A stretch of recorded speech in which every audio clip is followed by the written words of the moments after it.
tell, as a commissioner of police, tell the politician, back off. You have no knowledge of the law. You have no knowledge of law enforcement. You cannot force my officers to do the wrong thing. But that is somebody's son. That is somebody's child. That is part of a family. And I think that is the part that they are missing out. Because E and F are apt to be used oppressively. It's like because we don't see disabled people as sexual beings, which is ridiculous. You mean they don't want to listen to your version of science? They have their own science. You have your science. What we need to do is teach people to think and not what to think. Today, it's too bad that everybody do what they want. If I could forgive Bernard Ford, then I could forgive Bob Morris too. And today, on this day, I no more have anything in my heart for what he did. The education system has to be very fluid and dynamic because we're living in very different and changing times. Treating all your citizens equally, all your citizens fairly, recognizing each group, not discriminating against one or the other.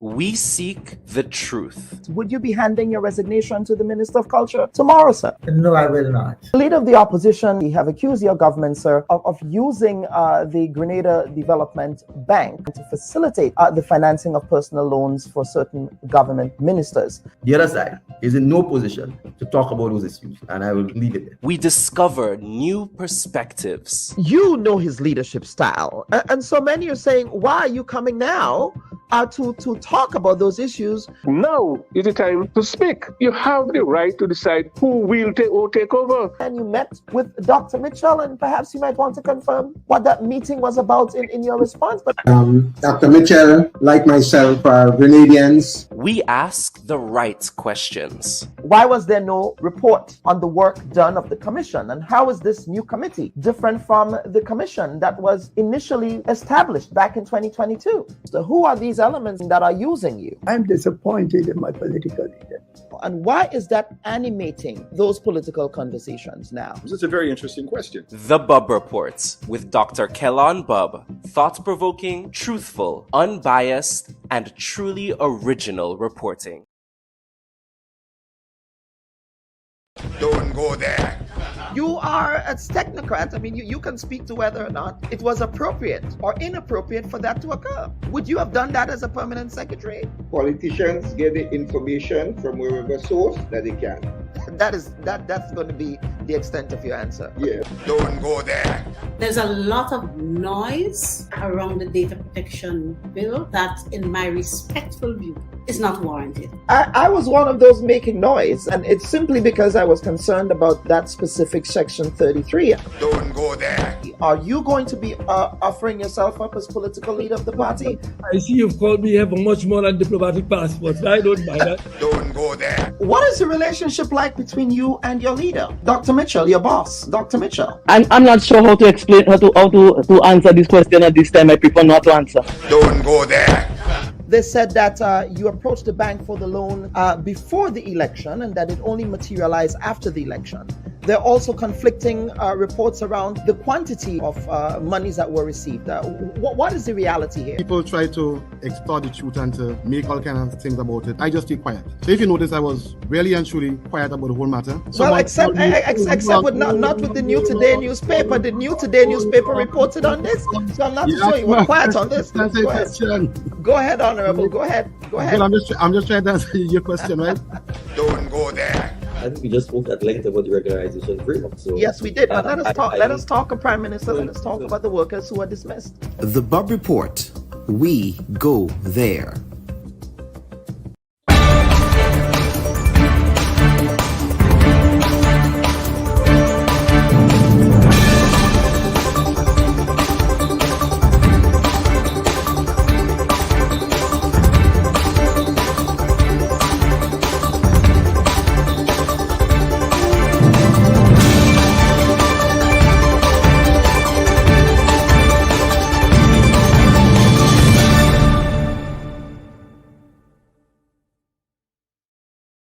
Hello, everyone, and welcome to a new month. We are in the month of September. It is also my birth month, which will be on the 26th of September of this month. Now, this is the first edition of the Bub Report for this month, and I'm a humble host, Dr. Kellan Bub. Now, for this week's editorial, we pay tribute to a regional luminary extraordinaire, Sir Sridhar Ramphal, who died peacefully in his native Guyana at the age of 95. Early on in Mr. Ramphal's career, which coincided with the region's independence movement, he was the Assistant Attorney General of the West Indies Federation from 1958 to 1962. His passion for constitutional law intersected with what he called a great movement that was taking place in the region, the movement for federation and federalism, unquote. The region's attempt at federation would be short-lived. Guyana eventually became independent from Britain in 1966. Now, from 1972 to 1975, Sir Ramphal served as Guyana's Justice and Foreign Minister, a position that was followed by his appointment as Commonwealth Secretary General. He was only the second person to hold that post, and quite notably, remains the longest-serving Secretary General to date, having held the position from 1975 to 1990. During his tenure in that role, Sir Ramphal worked hard in the fight for racial equality and racial justice. His role in the struggle to end the oppressive apartheid regime in South Africa was most recently acknowledged in Season 4, Episode 8 of Netflix's series The Crown, in which British actor Tony Jawadera played Ramphal. Now, in an article Ramphal wrote for the Round Table in the Commonwealth Journal of International Affairs, he said, quote, "My years as Secretary General saw the Commonwealth tested acutely and directly on the racial front. The two significant cases were Southern Rhodesia, now Zimbabwe, and South Africa. Southern Rhodesia was controlled by a white oppressive minority that had disenfranchised its black majority. The task was to ensure that it was not granted independence from Britain before majority black African rule. In South Africa, the odious system of apartheid persisted, and the leaders of the African majority, notably Nelson Mandela, were in prison. The majority of Commonwealth countries, according to Sir Ramphal and their leaders, were determined that this wrong should not prevail," unquote. Ramphal and Mandela shared a deep respect and admiration for each other. At an event in Abuja, Nigeria in 1990, Nelson Mandela said of his friend, quote, "Some men have become famous because of the service they have given to their countries. Others have become well known because of the manner in which they have taken up issues affecting their regions, and others have become famous because in their fight for human justice, they have chosen the entire world as their theater. Sridhar Ramphal is one of those men," unquote. Sir Ramphal continued to forge new paths wherever life took him. He was, among other things, the only person to have served on every global commission between 1980 and 1995 that produced landmark reports on the environment, development, and disarmament. Having also served as chair of the West Indian Commission, his 1992 report, Time for Action, is widely considered a blueprint for Caribbean development. May his soul rest in peace, and may his memory be a blessing. Folks, this is the Bub Report. If you are just joining us, please remember to like and share this week's live stream, and we will be back for the first segment of the program with our esteemed panelists for our program today, in which we'll be discussing the supplementary budget estimates that were brought before Parliament last week for passage.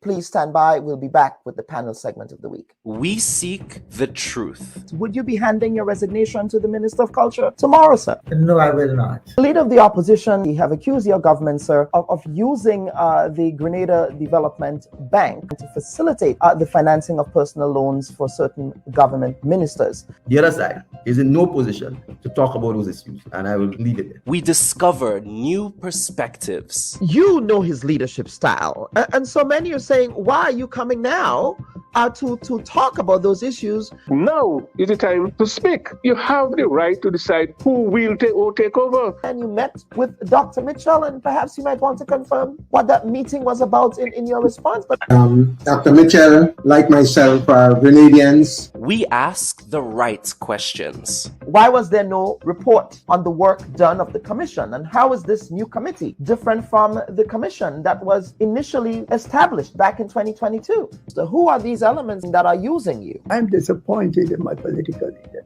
And why is that animating those political conversations now? This is a very interesting question. The Bub Reports with Dr. Kellon Bub. Thought-provoking, truthful, unbiased, and truly original reporting.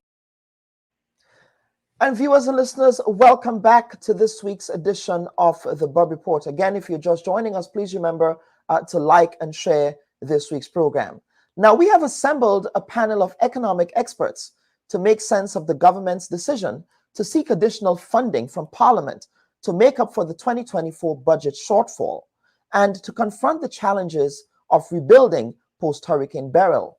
The 268 million supplementary estimates was brought to Parliament against a glaring mid-year review report, which stated on page 28, quote, "The fiscal outcome for the 2024 year shows a notable overall deficit of 144 million EC dollars compared to a budgeted surplus of 0.5 million EC dollars, resulting in a large negative percentage variance.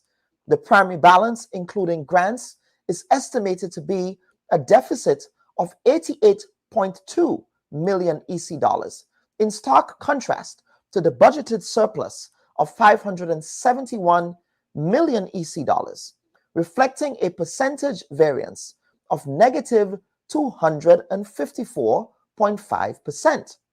Overall, the fiscal performance for 2024 indicates a substantial fiscal deterioration driven by the need for significant spending to address the immediate and near-term challenges in the aftermath of Hurricane Beryl. Now, here to make sense of all of these developments are no strangers to the Bub Report. I'm happy to be joined by Mr. Ambrose Phillip, as well as Mr. Anthony Boson and Dr. Curlin Gilchrist. Panel, welcome to this week's edition of the Bub Report. Thank you. Good morning. Thank you. Good morning. Absolutely. And of course, gentlemen, I believe all of you have been here before, but Mr. Boson, I don't think you've ever been here with Mr. Phillip. So it's good to have the both of you. I suspect perhaps you worked together in the past in some capacity. Yes, certainly, Dr. Bob. I'm indeed gratified to be in the company of such esteemed Grenadians. Yes. I work with both Mr. Phillip and Yes. Dr. Gilchrist. Mr. Phillip, when he was manager of the Port Authority, you recall I was chairman of the authority at that time. Correct. And Dr. Gilchrist, when I was in the Ministry of Finance, Dr. Gilchrist was the chief statistician. So really, I feel very comfortable being in such esteemed company. Absolutely, and it's always good to have these conversations. Ambrose, go ahead. I think Mr. Boson forget that I've been at his mercy twice. Not only as chairman of the port, but he was also the Minister of Finance, and the Port Authority does report to the Minister of Finance. So, of course, Boson probably has forgotten that I've known him since the Ministry of Industrialization, back to the revolution. That's in fact, that is when I first met him. At the time, he was a technocrat, but he subsequently evolved, I won't say deteriorated, into a politician. So we'll leave it at that. Well, I suspect he's back to that technocratic role now because he is happily retired from politics, Mr. Philip. By the way, Dr. Bob, let me make it clear that I am here in my personal capacity. Huh? I'm not speaking on behalf of any political organization. Absolutely. And as Ambrose said, I've reverted to being a technocrat. Yes, correct. And so I think it was important to make that caveat clear. So, and of course, you were also the former Minister of Finance in Grenada, but you're also an economist as well. And so you bring a wealth and breadth of experience to this conversation here. Now, gentlemen, panel, let us first examine the trend of going to Parliament to seek supplementary appropriations. Now, how fiscally sustainable is that approach? And is that something that we have traditionally been doing? Because, you know, there's always the fanfare about the budget in December. And then coming towards the end of the year, coming towards the end of that fiscal year, we go back to Parliament just before, a couple of months shy of proposing a new budget for a new fiscal year. We then have to do those supplementary appropriations. Of course, this particular supplementary appropriation is significantly larger given the circumstances confronting the state right now in respect of burial. Mr. Boson, perhaps I would want to begin with you on that question. Yes, again, thank you, Dr. Bob. With regards to the preparation of supplementary budgets, there is nothing new, really. During my 20 years as a parliamentarian, I cannot recall any year in which a supplementary appropriation bill was not brought to Parliament to approve what they call extraordinary expenses. That is to say, expenses that were not reflected in the budget for the current year. And in this case, I believe that the supplementary is even more required because of the, as you rightly said, the passage of Hurricane Beryl. But let me make one point. Supplementary should not be taken lightly, or it should not be something that you use because you feel that you want to bring to Parliament a supplementary. Because you have a budget estimate. Yeah, and rightly, it is an estimate. It is not an exact science in terms of how much you will spend for the given year.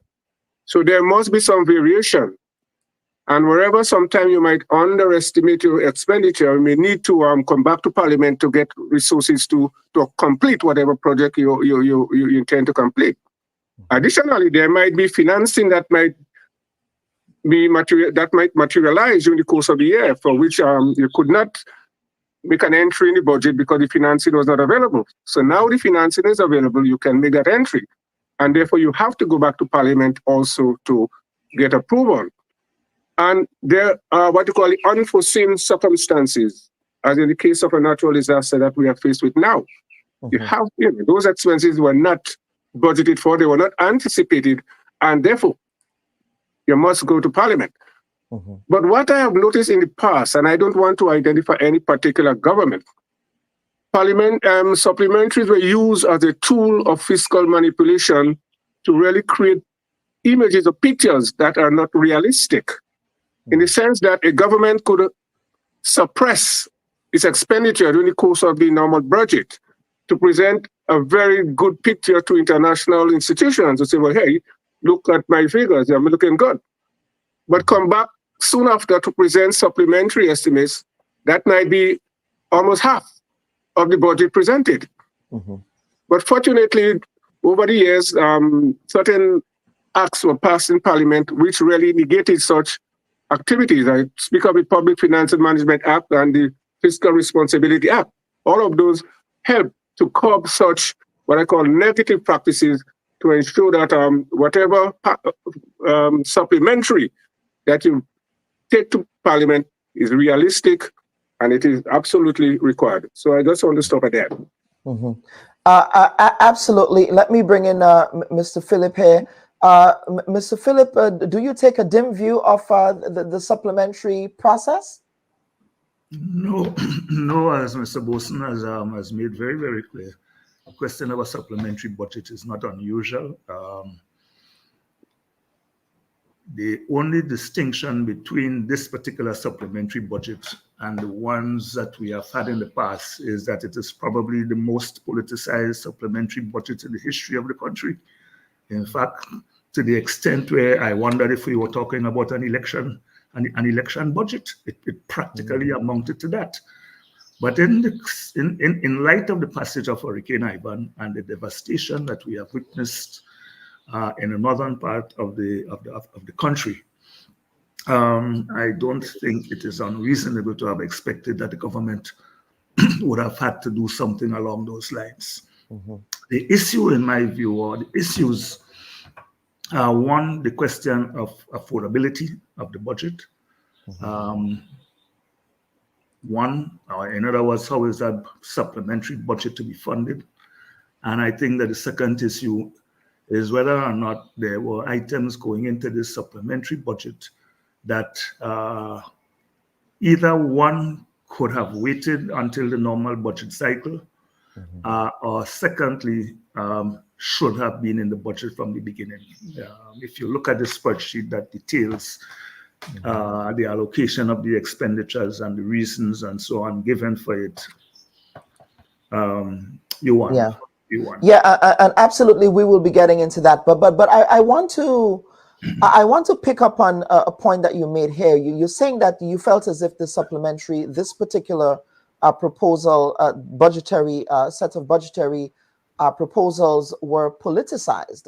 Can you articulate what you meant by that when you say you felt it was political and electioneering? You probably should do a survey of the ordinary Grenadian people and see how many of them would have ever noticed that there was a supplementary budget in the past. And of course, the gymnastics of the opposition in the process did not help the process as far as I'm concerned, and probably further helped to politicize the process. Be that as it may, I mean, full marks to the government, no marks to the opposition for their handling and conduct at this particular occasion. Absolutely. I mean, we did see all of those machinations that went on there in respect of that process. But let me, and of course, let me just share. And while we're having this conversation, we'll be sharing the screen in respect of those particular line items, because there is the supplementary estimates. It comes with a set of votes. Those votes are allocated by ministry. And under this particular supplementary, there were about 7 to 10 votes, it would appear. It might be more. Actually, no, it's not 7 to 10. We will get into all of that, but I'm getting ahead of myself here. But let us first begin this conversation by talking about, because the background to this particular supplementary budget was the mid-year report published by the macroeconomic unit of the Ministry of Finance panel, and I'll bring everyone back here. And in that particular report, it does paint a cautiously optimistic growth picture, but it's also blunt about the significant deficit Grenada finds itself in. And Dr. Gilchrist, I'll begin with you.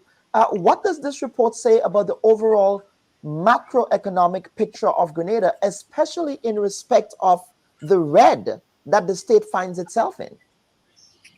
Okay, thank you very much. I want to subscribe to the views expressed by my learned friends. You know, they all taught me. Mr. Ambrose taught me. So you are the student here. So I'm the student, right?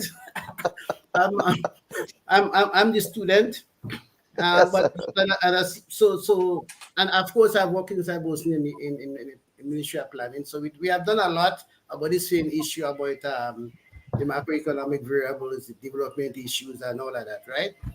Okay, so put it in context. Yes, the fiscal parameters are looking a bit bleak as we speak, but I want to say the way the economy is structured, a lot of times you front load a lot of expenditure the first half, and the revenues are not yet kicking in, especially grants. So I'm not surprised that you show in deficit. All right. But I believe that second half of the year, when a lot of the grants and start kicking in, you should see that being abated a bit. My concern with if we going into 2025 with a primary surplus that is negative, of course, it will attract the attention of the International Monetary Fund and those financiers, even bondholders. So that would be my concern. No, of course, and Ambrose is correct. What is important is how the supplementary finance, right? Is it sources of finances identifiable? Because if not, it would worsen the situation and we could end up with a constrained budget in 2025 instead of an expansionary budget.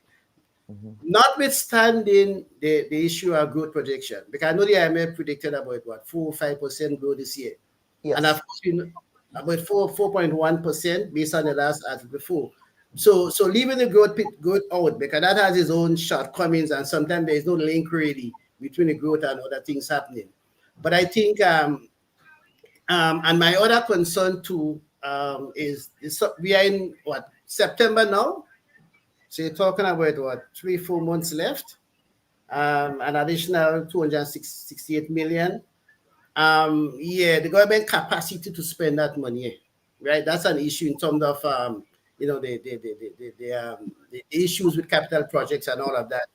Paying attention to procurement rules and all the accountability issues. The ability to spend that money, yes, it could budget it, but the ability to spend it, that will be left to see. And I'm hoping that that is taken into consideration, all right, to realize this spending. Otherwise, what we'll have is a worsening situation. So this is my initial well, Mr. Gilchrist, you mentioned grants here and your expectation that grants would be kicking in. I'm sorry, but the media review paints a very bleak picture in respect of grants. On page 28, it says the primary balance, including grants, is estimated to be in a deficit. So how could you say that grants will take care of that aspect of it when the report does not articulate that? So that's my point, is the first half, right? Yes. And I'm sure greater effort would be made to bring in to realize those grants, because you have to reduce that situation. There's no choice. So that's just the first half of the first 6 months. And I'm sure even with the first 6 months projection, I don't know to what extent you have 6 months actual expenditure and revenue. Because from my understanding, that might include maybe even five months or even 4 months, right? So the extent to which you have actual data for 6 media reviews are a different issue. But I want to give the government the benefit of the doubt here, in that I'm sure the team would be redoubling the effort in terms of those grants, because you must have the revenue coming in. You must have the revenue coming in. And usually the second half of the year, the economy is much more active than the first half of the year. We haven't yet seen the impact of the carnival season on the revenue. We haven't yet seen that. All right. And there are a couple other events. We have not yet seen those things, right? So I'm saying, I'm hoping that the second half, right, would create some impact to offset what we saw happening in the first half of the year. Otherwise, we are in trouble, because you must show any primary deficit that is as a percentage of GDP that is negative. That's our worrying sign, and investors and bondholders are looking at that, right? That's worrying. So that situation has to be worried. And I'm not saying manipulating data to fix it, right? But let me make yes, Mr. Philip. Yes, go ahead, please. Let me make 2 observations here. I seem to recall that my colleague, Mr. Boson, in his former capacity as a Minister of Finance, stood up in the House one day and said that the issue was not the debt, but the administration's ability to be able to manage that debt. And he was at the time challenging the opposition. Secondly, if we look at the very brief track record of the current administration, it is very, very clear to me that they're not afraid of debt. Starting off with the pension issue, right, and the cost to the country of that pension issue, taking a decision even before during the campaign stage that the money would have been paid, rather than seeing what would have happened if the thing had found its way through the courts, whether in fact the country would have been burdened to that extent. But there was a view that the money could be found, that the money would have generated a tremendous boost in the economy. Some of that money is yet to surface as the objective reality of it. That money just seemed to have gone into a sunk hole, right? We know what become of it. However, we also have to look at the mindset and the nature of the current administration. We are dealing with a group of leaders who are significantly younger than what we are accustomed with. And by virtue of their youth, they are significantly more risk takers than the Bosun crew, or what was the Bosun crew. That's the objective reality of it. In addition to which, the report you're talking about, that media review, in fact, while it is very cautious about the outcome, did indicate that there was a measure of growth during the first 6 months. The projections of that growth have to be tapered because of the burial situation. However, agriculture was in trouble long before that. Construction was slowing. The report also says that sales, retail services had also slowed down.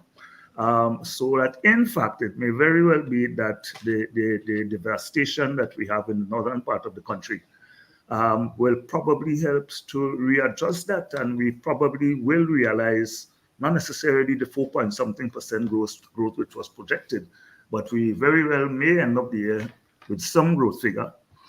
In addition to which, we have to bear in mind that the perception of debt has changed. You used to be operating with debt ratios of what, 60% GDP, Bosun, or whatever it was. And even the FROC rules, the Fiscal Responsibility Act, it does indicate that in times of crisis, in times of disaster, that there is some flexibility afforded the government in respect of that. In suspending those fiscal rules, yes. I'm not saying that we are America which has operated forever in deficit. In fact, there are a huge number of countries. In fact, since the advent of COVID, operating in deficit is practically a way of life. And I have not seen any significant impact on the borrowing market, the debt market, where you are selling T-bills, government treasuries and stuff like that. I am not seeing significant signs there that people are too worried. The rates there are extremely competitive in my view. Of all of the countries of the OECS that are operating out of the ECSE, it is probably only Antigua and probably to a lesser extent St. Vincent that are having a few basis points higher than the rest of people who are issuing T-bills. Mr. Bosun, I want you to piggyback on what both gentlemen has been saying. Yes, certainly. And I tend to agree to some extent, and I have some divergent views. A deficit, having a deficit is something that we would prefer not to deal with.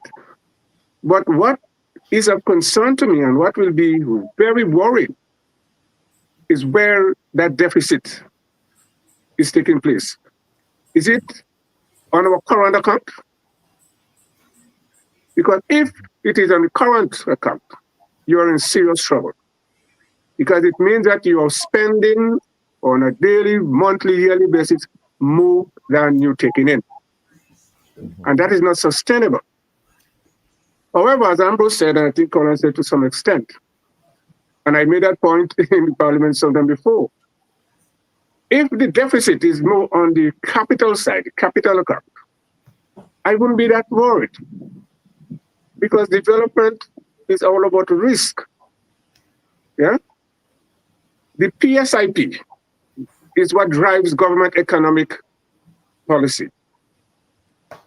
And if you are spending more on your PSIP, that is eventually to promote economic growth in the future. Because unless you invest, unless you undertake capital investment, you cannot realize growth in the economy. So I will not be too worried if the government is spending more on development projects and things like that. I will be worried if the spending is taking place on current things like traveling, like wages. That is a no-no. And that is where the international community will be taking a very close look at. So I haven't analyzed or dissect the figures to determine exactly what is going on there. But as I said, I wouldn't be too worried on that part. I want to go back to the original point that was made with regards to this supplementary, where you are looking at spending an additional $269 million. What I am pleased with when I look at the figure is that nowhere is it said that it will be financed from loans. It will not. There will be no deficit financing of that supplementary, and I hope that is correct. Yeah, I hope that is correct. And why is it not financed from loans as we did with Ivan? Because during Ivan, we did not have the Caribbean catastrophe risk insurance in place. Yeah, and therefore government had to rely on other sources of borrowing to finance the destruction from Ivan. But here we have this insurance, which is a parametric insurance, providing the much needed resources, $44 million to government, to finance the reconstruction effort from Burial. And I think that is commendable, that you have capital expenditure, that you're additional expenditure, that you are not seeking external financing to deal with. And the point was made about politicizing. And I must say that I was extremely disappointed with what happened in the Parliament on Tuesday. Because here was a situation where both government and opposition should come together. Because in the Parliament, you have people there, you have parliamentarians who have the Ivan experience. And now we have the new parliamentarians who know nothing about it. Therefore, my point is this: the resources to finance that recurrent, that supplementary, is primarily from the drawdown from the Caribbean Catastrophe Risk Insurance Facility. Yeah? And how did that come into being? It came into being because of the awareness for insurance coverage for government public assets in the wake of the passage of Hurricane Ivan. And therefore, I think we must, notwithstanding our differences, we must commend the past administration and Dr. Mitchell for the wisdom and maybe the foresight in getting Grenada to accede and to be part of that facility. Yeah? That this government is now enjoying, and which I think is rightly so. And that is why I said I was very unhappy with Parliament, because there was no need for that kind of acrimonious relationship in the Parliament, where both sides had the opportunity to say, hey, you did this, we get this money, we don't have to depend on loan. Let us see how we could work together now to come up with a strategy. Because I hope time will be enough to discuss the way forward in dealing with this burial recovery, because there are a number of things I'm not happy with. Yeah? But I believe that the expertise of the past government or the past administration would have been necessary to help guide the process in the recovery effort now, where we have a number of young politicians, very eager, very ambitious. I like the energy, but yet the experience is lacking. The experience from Ivan is lacking, and it's much needed now. And we will come to this. I'll show you where I think that experience is lacking, sadly. Absolutely. Mr. Philip, Dr. Gilchrist, I'll bring you back here. Mr. Boson is saying that there is a lack of experience here in respect of how we are to proceed with managing those fiscal issues. Your thoughts? Dr. Gilchrist? Well, I would not really say that, I think it's a matter of drawing on the experience that exists. Yeah, if we don't put aside the situation, I think we have enough experience among the Canadian people, all right, to bring together a team that could address that. And of course, it requires us uniting and sharing our expertise and ideas as we carve our way forward and to meet the challenges. But I want to jump on something Mr. Boson said and he was saying that he's hoping that the $268 million is not financed from borrowing, right? I've looked through if you go item by item, not all items are related to the effects of burial. So what if we didn't have burial? What would have been the size of the supplementary? And we would have had supplementary, because if you go through a number of the items, some of it is for cost overruns, some of it for projects that was not, it didn't envisage they would have had that that program or project. So I've started doing the calculation to see if I take all the burial expenditure out, what would have been the supplementary? Yeah, and what would have been the justification for it? So I think we need to look at that. But I'm also cautioning that, especially for construction, reconstruction of Karakou and some parts of Grenada, we are fighting against inflation, right? And I know that is an issue we have. So there's an urgency to maximize activity and have speedy project implementation. Otherwise, we will end up again, because of the inflationary effect, with a lot of cost overruns, because we have to import all the raw materials. Everything that we need for construction is imported. Everything you need. So I'm just cautioning that there is an urgency, right, for implementation in light of the inflationary pressure that we'll be facing. And so I thought I would flag that. But I will conclude my analysis on what if we take burial expenditure out, what have been the supplementary budget, and what would have been the economic justification for it. So I just thought I'll put it on the table. In the first place, the directly burial-related amounts, from my calculations, is in the vicinity of 160,000, 60 million. That's 60 million, yeah. Thereabouts. Yes. All right.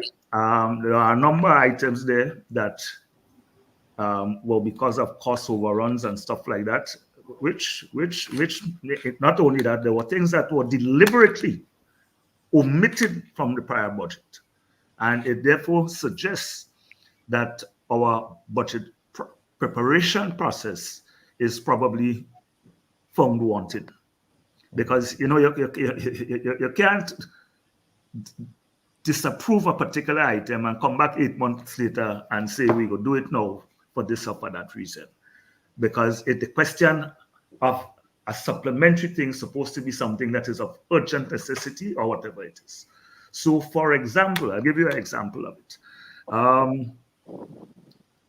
The amounts allocated to the Ministry of Tourism for these underwater sculptures or whatever it is, they only suddenly discovered that they needed that. That is not the case. Yeah. That is not the case. That properly should have been as part of the normal budget cycle, right?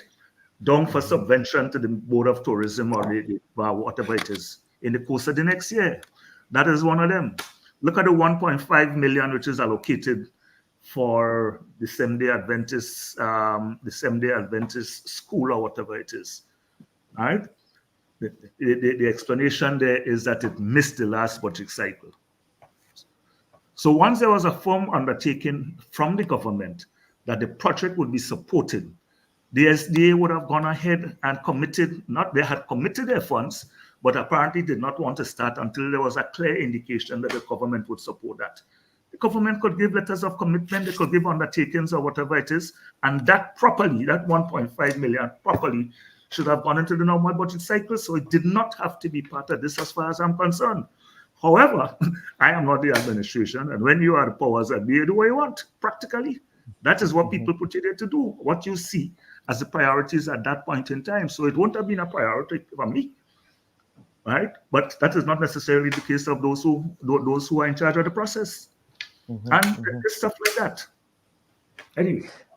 Yes, a critical, and of course we are getting into this. Mr. Philip is saying here, Mr. Bolson and Dr. Gilchrist, that there were elements of this in the way that it was framed, in the way that this supplementary estimates was framed. It was framed as building back better as a result of Hurricane Beryl. But what Mr. Philip is saying here, there were elements of budgetary line items within the supplementary estimates that were not necessary. I will not go as far as to say that they were not necessary, but I see a lot of duplication there in the budget, and again, I said we will go through that. Yes. But my concern with the supplementary is that it is unrealistic in the context of the overall budget with regards to government's ability to implement projects. And again, the point was made about experience. We had the Ivan experience, which could have been drawn upon. Here you have okay, let's look at it. In 2023, government spent roughly $390 million, right? On the capital side. In 2004, in the regular budget, you have capital expenditure of roughly $431 million. And here you add in capital expenditure of roughly $230 million. So in essence, for the year 2024, government is saying that we will spend roughly $600 million. Where in 2023, when conditions were better, you couldn't spend more than $390 million. So I'm saying that there will be a lot of frustration because people who are looking forward to certain things happening, it will not happen. Because this is unrealistic in terms of government ability to implement, given the paucity of qualified technical staff and the ministerial level, and even at the management level. I'm saying that the manpower, the serious manpower deficit, which will make this budget unimplementable. Yeah. So don't look out. A lot of the things I see there, it will not materialize because you do not have the manpower. Again, what the government should have done, you have a budget in which, for a regular budget, capital spending of $433 million identified. Up to this point, I do not know what is the implementation rate. How much of that 400 has been implemented up to the end of August? Is it 50%, 20%? That would have provided some guide as to the ability to spend that additional money that you have appropriated. And taking an overall look, I am saying a lot of those things will just be on paper because come December or early December, expenditures have to cease to allow for the preparation of the 2025 budget. So look at the window you have to spend roughly $660 million. It's not realistic. Just to jump in here. Yes, Dr. Gilchrist. Just to jump in here. But let's give the government the benefit of the doubt here. I mean, they are rational beings here, right? Okay. Let's assume they are rational. I mean, I can't assume. You are making an assumption that they are. Are you making a declarative statement? No, because that was my concern, right? But as Mr. Ambrose said, they are young people. They like to take risks. I mean, the capacity constraints are well known. So Mr. Bosen's correct. That spending would build expectation. And you know the Grenadian people when expectations are not met, right? They start taking it out otherwise. So I would urge the government to make sure that there's a team and an effort. For example, the only issue of physical planning. We say we want to build, spend $50 million on reconstruction of homes in Karaku, right? But have to do with planning approval. We have to respect the laws with respect to physical planning. That institution has to be strengthened to respond to peculiar needs of planning approval for whatever construction is taking place in Karaku, because you know what? We want orderly development. We have to use the opportunity to correct some of the structural issues we have. So even the planning approval process, right, for construction and a lot of these projects has to be strengthened. And I want to give them the benefit that they have taken those things on board and are not putting numbers down just to give an impression that they are, attending to issues. Right? Let's give them the benefit and hope that. So, Mr. Bosen, at the end of the year, we'll see what happens, right? But it is a challenge, and you are correct. All right. So let's hope that resources are bring to bear. We do have a MIT ministry, right? Well, except you know, Dr. Gilchrist, I was hoping to see something about the current implementation rate in the mid-year review report. There was nothing there on that. Given the posturing of the current administration on the importance or the critical importance of the lack of implementation as the basis for the failure of government to complete particular capital projects through completion. Remember, you gotta be careful with this concept of implementation rate. I don't want us to misuse it, because sometimes people just calculate it by looking at how much you spend divided by how much you're supposed to spend. Yeah, so if you're using the spending calculation, yes, but there could be a lot of background technical work that could go into a project that may not yet reflect in expenditure. So sometimes the implementation rate could change drastically. So I don't want us to abuse that statistic. Dr. Gilchrist, you are extremely optimistic to believe that the implementation rate is going to improve dramatically. The implementation rate, as Brother Boson will tell you, was one of the things that plagued the NNP administration. Do you recall, after Ivan, there was an agency set up at the bottom of the gardens there. I can't recall what it was. ARD. They were Agency for Reconstruction and Development. They were supposed to assist the government. They're supposed to be technocrats, right? The people who doing the numbers, doing the projects and all the rest of it. They had nightmares. The Young Turks, high risk profile and all the rest of it, recognize that implementation is an issue and have created a special ministry led by the representative for South to head that ministry. They have special monies inside of here to assist the work of that ministry. All right? And the truth of the matter is, I agree with the comment that there is no reference within the FROC report that, you know, the Ministry of Implementation has been moving leaps and bounds. Yeah. And I mean, I could bet a case of Heineken right now that this budget will not achieve anything close to 50% implementation before year end. The numbers that we've seen inside of it are not overall project numbers. When I say overall project numbers, you know, if you're building this road, you're building 1 mile of road, over the next 3 months, you might accomplish 3/4. If you look at the end of that spreadsheet that you have there, it tells you whether these things are one-off, right? Or whether they are going to continue, whether they're continuing.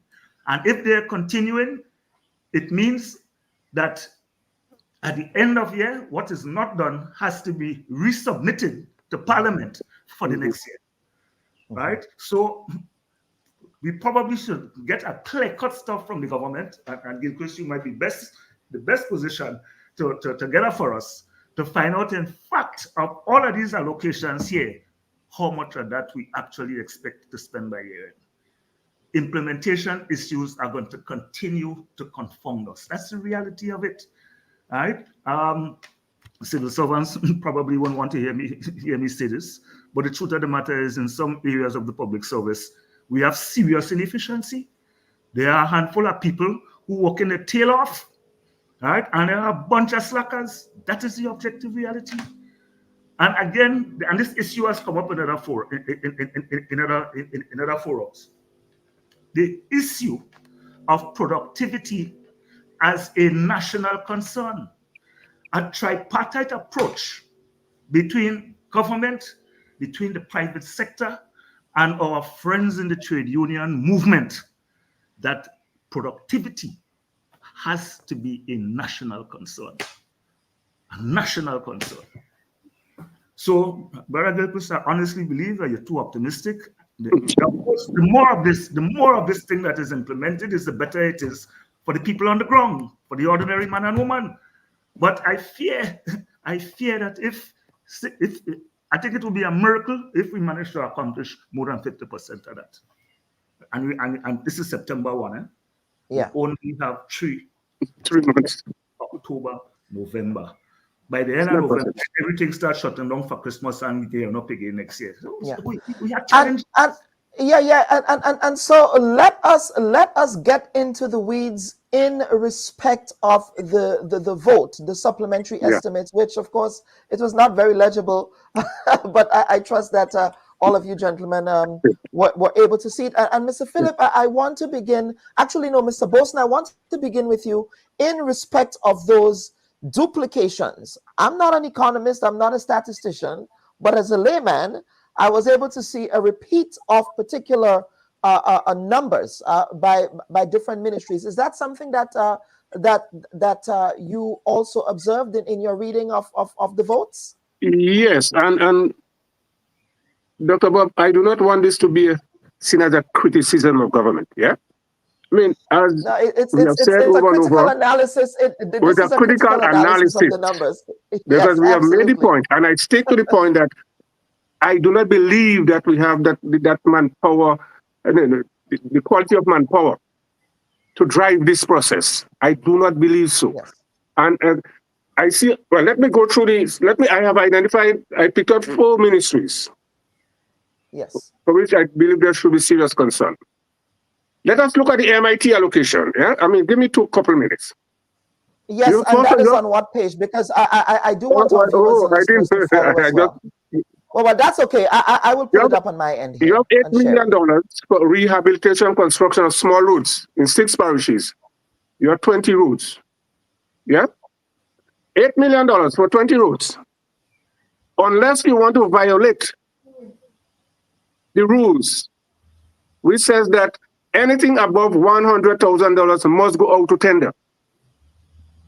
The process because each road will cost more than $100,000 a year. Will you bypass the tendering process in order to fast track? You're breaking your law. So something and right there, because you remember, Colin, the limit is 100. You move from 15,000, which I think was ridiculous, to $100,000. But yes, now you're going beyond. So how will you do? You have to tender. The tendering process takes time. So it won't happen, so don't expect that to happen unless I would like to know, will there be a tendering process for those routes? Yeah? Yeah, and again, I see in the same, under the MIT, construction of 200 homes on mainland Grenada, St. Mark's and St. Patrick and Grenada. And you have $15 million. If you do the calculation, which one will cost so you only, to do that, you only need $10 million, not $15 million. So what if you extra $5 million more? Yeah. And again, under MIT, allocation $6 million for renovation of government buildings, $10 million for facilities in Carriacou, $30 million rebuilding damaged infrastructure. What institutional changes, what manpower changes have we or will we undertake within the Ministry of MIT to carry on this workload? You have to tell me, where is your money? First of all, you need a rehabilitation plan. Then you need a manpower resource audit. You need to do a manpower resource audit to determine whether you have the capacity or capability to undertake this. And again, that might just be illusional to say that you could do this where you were not telling me what are the significant changes within the ministry in terms of enhancing the technical and managerial expertise to undertake the work. Yes, I know you have a minister who is very ambitious, very hardworking, but he alone cannot drive the process. You need a manpower plan, and that is not available. You go to the Ministry of Carriacou Affairs, $15 million to support rebuilding of the economy of Carriacou. I don't know what that means, because in every other section you have what it takes to do road, what it takes to do housing, what it takes to do everything. So what is this $15 million to rebuild the economy? The economy is not singular. There are many components to the economy, and I see those components already identified within different ministries. So please explain to me $15 million to support the rebuilding of the economy of Carriacou and Petit Martinique. Then you go to the Ministry of Finance, $25 million to support small business rehabilitation. That money will go into the GDP bank. That would be a nightmare if it is not properly managed. When you put these resources in GDP and I would like to know what guidelines, who will qualify, to do this. And the overall point I want to make here, a lot of infrastructural work is identified in the supplementary.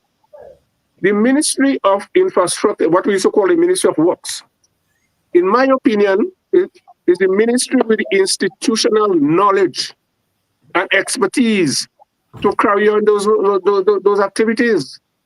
Mm-hmm. Are you saying that you will shift those expertise to other ministries, or you will share, or you will bring in additional one? It's traditional. Why not bolster the Ministry of Works, enhance the ministry with the appropriate managerial and technical expertise to carry in all of those infrastructural works? Again, as I say, I am not criticizing for a second, but these are observations. Well, you have sat in the chair as Minister of Finance, so I believe your critique would be valid here. Yeah. I did about 7 budgets, and I told I knew. Yeah. I mean, and as Ambo said, there's some. I'm not casting any aspersions on civil servants. I don't want to do that, especially in this time. But yes, many of them are not that concerned. It's a paycheck thing. Hey, I want my money and that's it. That is why the ARD was established. Maybe it did not work properly, but you have to move. You have to have this implementation program outside of the mainstream budget, where you have technical people, qualified people, good managers to move the process. Maybe ARD did not work as well, but to me the idea was a good one, and that was supported by the World Bank and all those institutions. But to have regular civil servants tasked to undertake this massive program, I am saying that we're heading for failure. And again, I commend the government. I see ambition. I see the need to reconstruct, but we have to be practical and look at what is feasible and not feasible. And not as risk averse as Mr. Philip articulated earlier, but Mr. Philip, But Mr. Philip, let's get to you. We moved mountains last night to get the printed copy of the supplementary estimates to you, just because of how illegible it was. But do you agree with what Mr. Boson just articulated here in respect of those duplicates in respect of very open-ended and not very, shall we say, opaque, but opaque explanations in some of those votes in respect of the expenditures? Well, first of all, I think that there are 2 different concepts. There is a question of duplication, and there's a question of what you call opaque, openness, clarity. I share Mr. Boson's concerns, but in the sense that it is not clear what some of the line items are intended to deal with. That's a problem. So I don't know if I should call them duplications. The question of 25 million for business development, that is a straightforward thing. We don't see another 25 million mentioned anywhere else, so we have no doubt that what that is for. Whether it is going to go through GDB or SIEP or some other agency of the government, that is not indicated there. But if you look through these pages of the stuff you have on the screen right now, yes, the burial response comes in about under 1, 2, 3, 4, 5 sections. There is what is called burial response. There is what is called a housing response, and you have something in the what is clearly identified as burial response is about $21 million.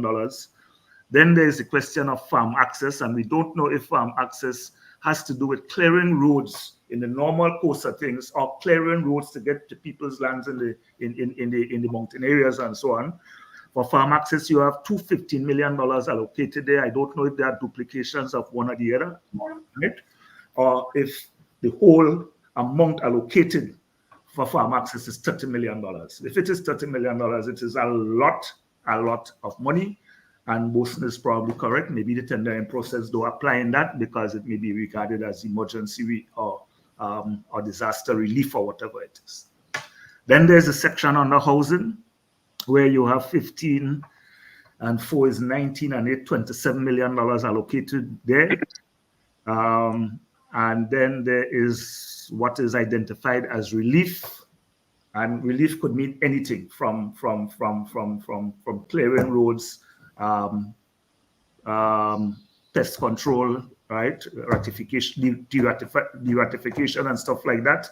You have 10 and 2, 12 and 30 and 3.8. So that is 42 and 3 is $45.8 million allocated there. When you add up all of these 4 sections, you are coming up close to $150 million. That is appears to be direct burial response in one form or the other. So I can't tell you what is duplication or not. What is not clear is exactly what is forward, right? So I have problems with that. In addition to it, that among that 200 houses that Boson had mentioned in, I think it is St. Mark's and St. Patrick's, I think it was said. It raises questions in my mind as to the responsibility of government for private houses when there's a disaster, especially when a number of construction or housing projects take place in this country without the input of physical planning, without following what was the Caribbean building code that we used to be using here. And then you're coming back and ask government now to contribute towards putting back these houses. Look at what has happened in Sobeys area, a known low-lying area that only that reef in Grenville Harbor, only that reef is protecting that area from, right? We had some disaster there, Boson could tell us when, I can't remember, a long time back, right? And people were not supposed to go back and build in those areas. There are concrete structures on that roadside coming right up. Is the government telling us now that when the next disaster hit up there, we are going to find money to assist those people in building back on the beach? I mean, we have to be careful as to the kinds of signals that we send. We have to allow agencies, the relevant agencies, properly function and do their work without a minister here or a minister there giving them a direction or interfering with their business. In the absence of that, we are setting ourselves up for worse disasters down the road. That's the reality of it. So, in sum, I think all of these numbers that we've seen in this document here, this spreadsheet document, I think that they need broader elaboration and clarification, but I'm not going to go as far as Boson yet and say that there are duplications. I don't know.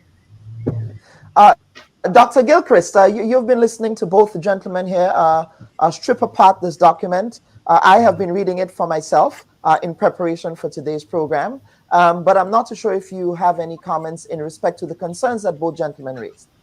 Yes, I understand the concern, and honestly, a conversation with the Ministry of Finance would be useful. All right, that would provide a kind of explanation and give comfort that the institutional arrangement are in place, to facilitate spending this money. So I without saying going deeper, and I don't want to draw the wrong conclusion, right? But I think a conversation is necessary. Well, you're saying you think a conversation is necessary. Shouldn't that conversation happen in Parliament? Because you go to Parliament to get this money approved. Mr. Gilchrist, Dr. Gilchrist, that's where the conversation should happen. I mean, you're laughing, but I mean, that's why you justify why you need the funding. Yes, but apart from Gilchrist can defend this one. That's the reality. well, I can't say anything to that, except that, you know, sometimes justification means going to the people, right? In a different form. So maybe we need a town hall meeting. Maybe we need a perhaps we do, or perhaps the Minister of Finance needs to pay on the Bob report. I can assure you, I did the research. We need some town hall meetings on this one, right? Dr. Bob, just one clarification I want to make Mr. Wilson, please with regards to the point Bruce made in terms of duplication. I am not talking about duplication in the sense that the same money is being spent over and over. I'm talking about duplication in the sense that you have 3-4 different agencies doing the same thing. You have MIT in housing, you have Ministry of Works in housing, and Ministry of Health as well. Yes, yeah. You know, that's the duplication I'm talking about. That's what I'm talking about. So your recommendation that you need a body to coordinate all of these things, right? Definitely. To ensure you have efficiency and avoid all these. Absolutely, Dr. Gilchrist. Right. So you need a body. You need a body. So that's your recommendation, right? So say it. So recommendation. Well, I don't want to say a body. I don't want a body. You don't want bureaucracy. I want efficiency and productivity, not just a body. Unless you define what that body is all about. I don't want just a body. Give me efficiency, give me productivity, and give me something that will speed up implementation. You're dealing with a lot of bureaucrats in ministries. I'm not too sure you will get the best out of them in terms of implementation. So I don't want to say yes, a body, no, because that is not properly defined. How can we speed up the implementation? Because as Ambrose said, and I fully agree, you will not achieve more than 50%. When you combine the CUP supplementary with the original allocation in the 2024 budget, you will not. If you talk about, as I said, you're talking about almost $600 million, and we are in September, and you cannot. I do not know how much you have spent to date, and I'm sure it won't surpass maybe $200 million. So you're telling me in the next 4 months you will spend roughly $400 million? It's not realistic, Colin. Yeah, that's and I mean, again, I said these are not criticism per se, but observations of certain deficiencies in how we deal with the states. And of course, that's not new, right? I mean, over the last 10 years, we have seen the problem with the capital implementation, right? So we should do better there, I'll admit. Right? Yeah, absolutely. Now, another tea leaf here in respect to this supplementary appropriation, a very large supplementary appropriation, has to do with the debt suspension clause. In other words, the servicing of the debt. Now, what are the implications of such a debt suspension clause in respect of this particular supplementary estimates and the fiscal health of the state, especially against the backdrop of the changes that were made in respect of the fiscal resiliency law recently? Dr. Gilchrist, any thoughts on that? Yeah, so well, of course, debt suspension is always done to give more fiscal space, right? To spend on to focus on priority expenditure. That's the purpose of debt suspension, but it's really a postponement of your debt obligation, And we are hoping that, remember, after the debt suspension clause, after the period expire, you know how to come back and service your debt, and you are hoping that the economy fiscally is healthier to take up from where you left off, right? Right. That's where the risk is. Because if after the period expire, the economy is not fiscally healthier, then you're in a worse off position. So I would always prefer that you bang your belly, right? And go through the challenges associated with meeting your debt obligation. It's always a better fiscal discipline, right? And that to just quick grab onto. So that is my personal issue. That I don't think that the consequences are so drastic to warrant a suspension of the debt clause. I don't. So if you were giving advice to the government of Grenada and the Minister of Finance, you would not have advised them to trigger that clause, is what you're saying? No, not have advised them to trigger it. Mr. Boson, do you agree with? No, I fully. That's the first time if we agree fully. To me, it makes no sense, right? There's no need for that, because here you identify additional spending of $269 million, and you're saying that you need not get involved in any debt to finance that. Yeah. What is the purpose of the debt suspension when your liability down the road will be even higher? You have to compare that with what happened in Ivan, because it was a different scenario. Ivan destroyed Grenada's economy to the extent of 200% of its GDP. Yeah, you're talking of an entire country being destroyed. In the case of Carriacou, yes, we emphasize and sympathize with the people up there. Severe destruction, but Carriacou is just about 1/10 the size of Grenada, and the impact of the destruction in Carriacou cannot. Well, the destruction of Carriacou cannot impact the overall economic situation in Grenada as Ivan did, right?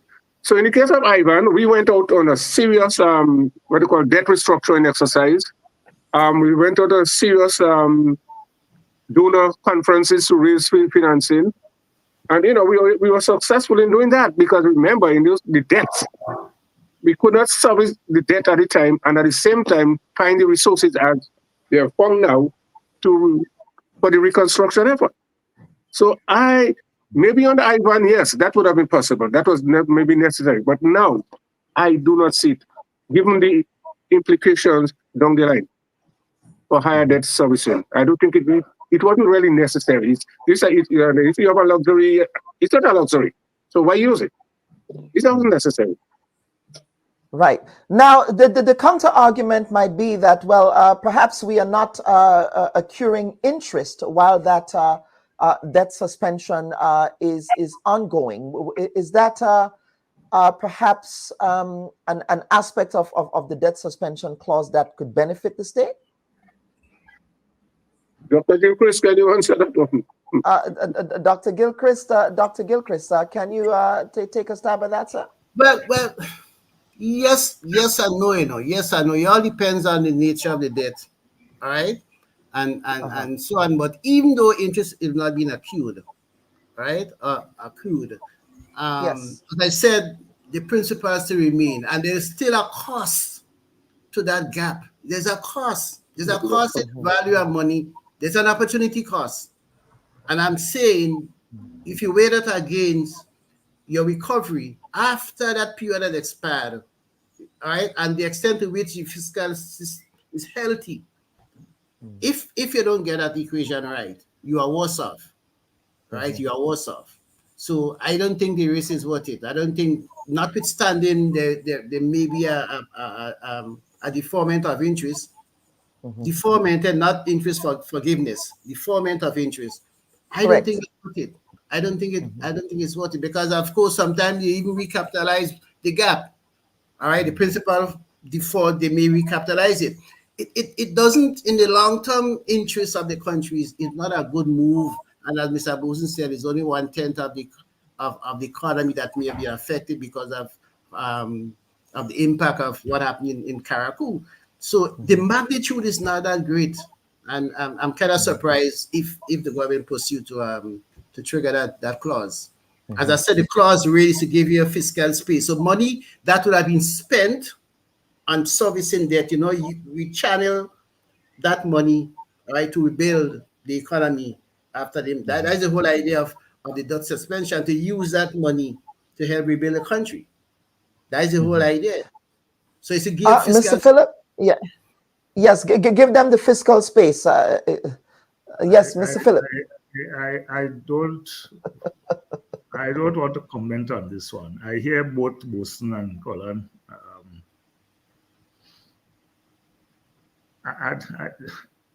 You are going to plead the fifth there. We claim to be economists, but we are not policymakers. Right. And sometimes we have to afford policymakers the flexibility to address what they regard as their priorities. So I hear the arguments by Colin and by Boson. But I think in our critique or our analysis, we have to be conscious that policymakers are there to make policy and to do things. So for me, the jury is out on that one. Yeah, but I just want the jury's out.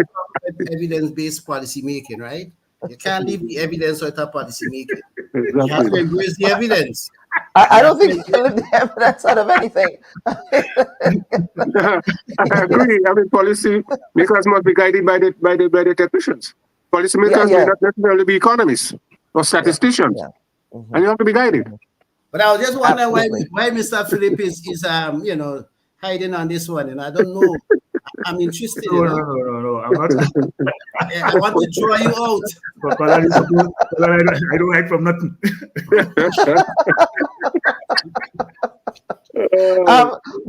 But gentlemen, I have to say though, I am really, really, really enjoying this panel today as someone who lives in the research space, as someone who lives in the data analysis space. This is heaven for me, really. I just have to put that out there. But gentlemen, let us talk about the CRIF payouts in the context of Grenada. It amounts to about 118 million EC dollars. Now let us talk about the CRIF payout and the implications of such a payout in respect of this estimates and the role that it ought to play in supporting the estimates that were brought before Parliament last week. Anyone wants to take a stab at that? Well, Dr. Bob, as I said go ahead, Mr. Bolson. Yes, as I said in my opening comments, this what you call the CRIF, Caribbean Catastrophe Risk Insurance Facility. Yeah, I think this payout is extremely important and timely, because when Ivan passed in 2004, this was not in existence. And it was the passage of Ivan that provided the impetus and the basis for Caribbean countries, supported by the World Bank and all the other international institutions, to come up with some kind of an insurance package for what you call to take care of catastrophic risk occurrences or catastrophic occurrences like hurricane, earthquakes, excessive rainfalls. Recalling that in Ireland, I can't recall any government infrastructure that was insured. Yeah. And therefore, Mr. it is not surprising. Could you just pull back a bit so we can see? Yes, I can. There you go. Yes, go ahead. Yeah. And that is why if you look around today, you see a lot of government buildings still standing, not being repaired because there was no insurance to cover. But what is instructive about this CRIF is that compared to insurance on the international market and reinsurances, the premium is very low. Yeah. So it provides some element of affordability for a number of Caribbean countries to sign on to it. And it came into existence in 2007. In addition, another benefit of this insurance, this is what you call the parametric insurance, is that you do not have to wait for an assessment of damage to be done to get a payout. Yeah. Under traditional insurance, you have to wait maybe months to assess the damage to determine how much the risk cover and how much you will get. No, it gives you a quick payout. Right? Once a hurricane or one of these catastrophes trigger, any of the models contained therein to determine how much. And it is based on three key issues: the intensity of the disaster, the durability of the disaster, and the frequency. When you combine that and you establish certain modules, you can get an estimation as to how much you can pay out based on your risk. Take, for example, Grenada, not being in the hurricane belt, or Trinidad, not being in the hurricane belt, might have a lower premium than, let us say, a country like Haiti that is in the hurricane belt. So their premium will be higher. That is how the thing is. But the good thing is that you get quick money up front. And I think that is what is primarily responsible for financing this supplementary estimate. And again, as I said, we have to commend, notwithstanding how we might feel, the past administration for signing on to this. And I recall, because I was Minister of Finance at the time, and it took a lot of discussions with international organizations. And I want to commend the then permanent secretary in the ministry for leading the process, leading the negotiation process, Timothy Antoine. He was instrumental. And we had other key people in the ministry, like the present Minister of Agriculture, who was the Deputy PS. Minister Toes, you know his right name. Yeah. He was there. We have the present PS, Mike Sylvester, and a cadre. And that is what we had a cadre of technical experts. Even the present Minister of Finance was there, you know. So I didn't, as a policymaker, I had technical people who I could rely on to guide me in the process. And they thought this was the best way forward. And with the overall guidance of the Prime Minister then, we were able to be among the first country to sign on to this thing. Now we have about 30 countries, about 24 countries and 6 public utilities that have signed on to this. 19 in the Caribbean area and 4 in Latin America. And it will expand. And the more it expands, the lower will be your premium and the higher it might be your benefit, because it is the pooling of your risk. No one country will bear the risk. It's pooled. And then you can see the benefit out of it. So I really commend, and I want to commend the present Prime Minister, Honorable Deacon Mitchell. Yes. And let's give credit where credit is due. He acted as a statesman when he commended Dr. Mitchell and the NMP for signing on to this. I think that is statesman-like. And I was hoping to see more of that in the Parliament, but he didn't. You cannot overlook an important decision like that, because we have seen the benefit. Maybe we thought at time we got frustrated. Why pay all that money in terms of insurance premium and no hurricane? Some people decide to, cover their own risk. But it is proven to be very necessary. And I hope that... and valuable at this time. Yeah. Yeah, very, very valuable. Yeah, very absolutely. Gentlemen, this has been a very... yes, Mr. Philip, go ahead. Let me offer a comment here on insurance. Because I grew up in a period where I knew a number of people had bad experiences with insurance companies, insurance policies, and they felt that they were of no benefit. My own personal experience is different. When I was at the Ports Authority, we practically had everything insured. And I recall when Melville Street Cruise Terminal was built, that Melville Street facility cost us $75 million. I don't think Boson might have been minister for part of it, but I think Dr. Mitchell, in fact, had been the minister who had signed off on it could have been Boson, who signed off on that particular project.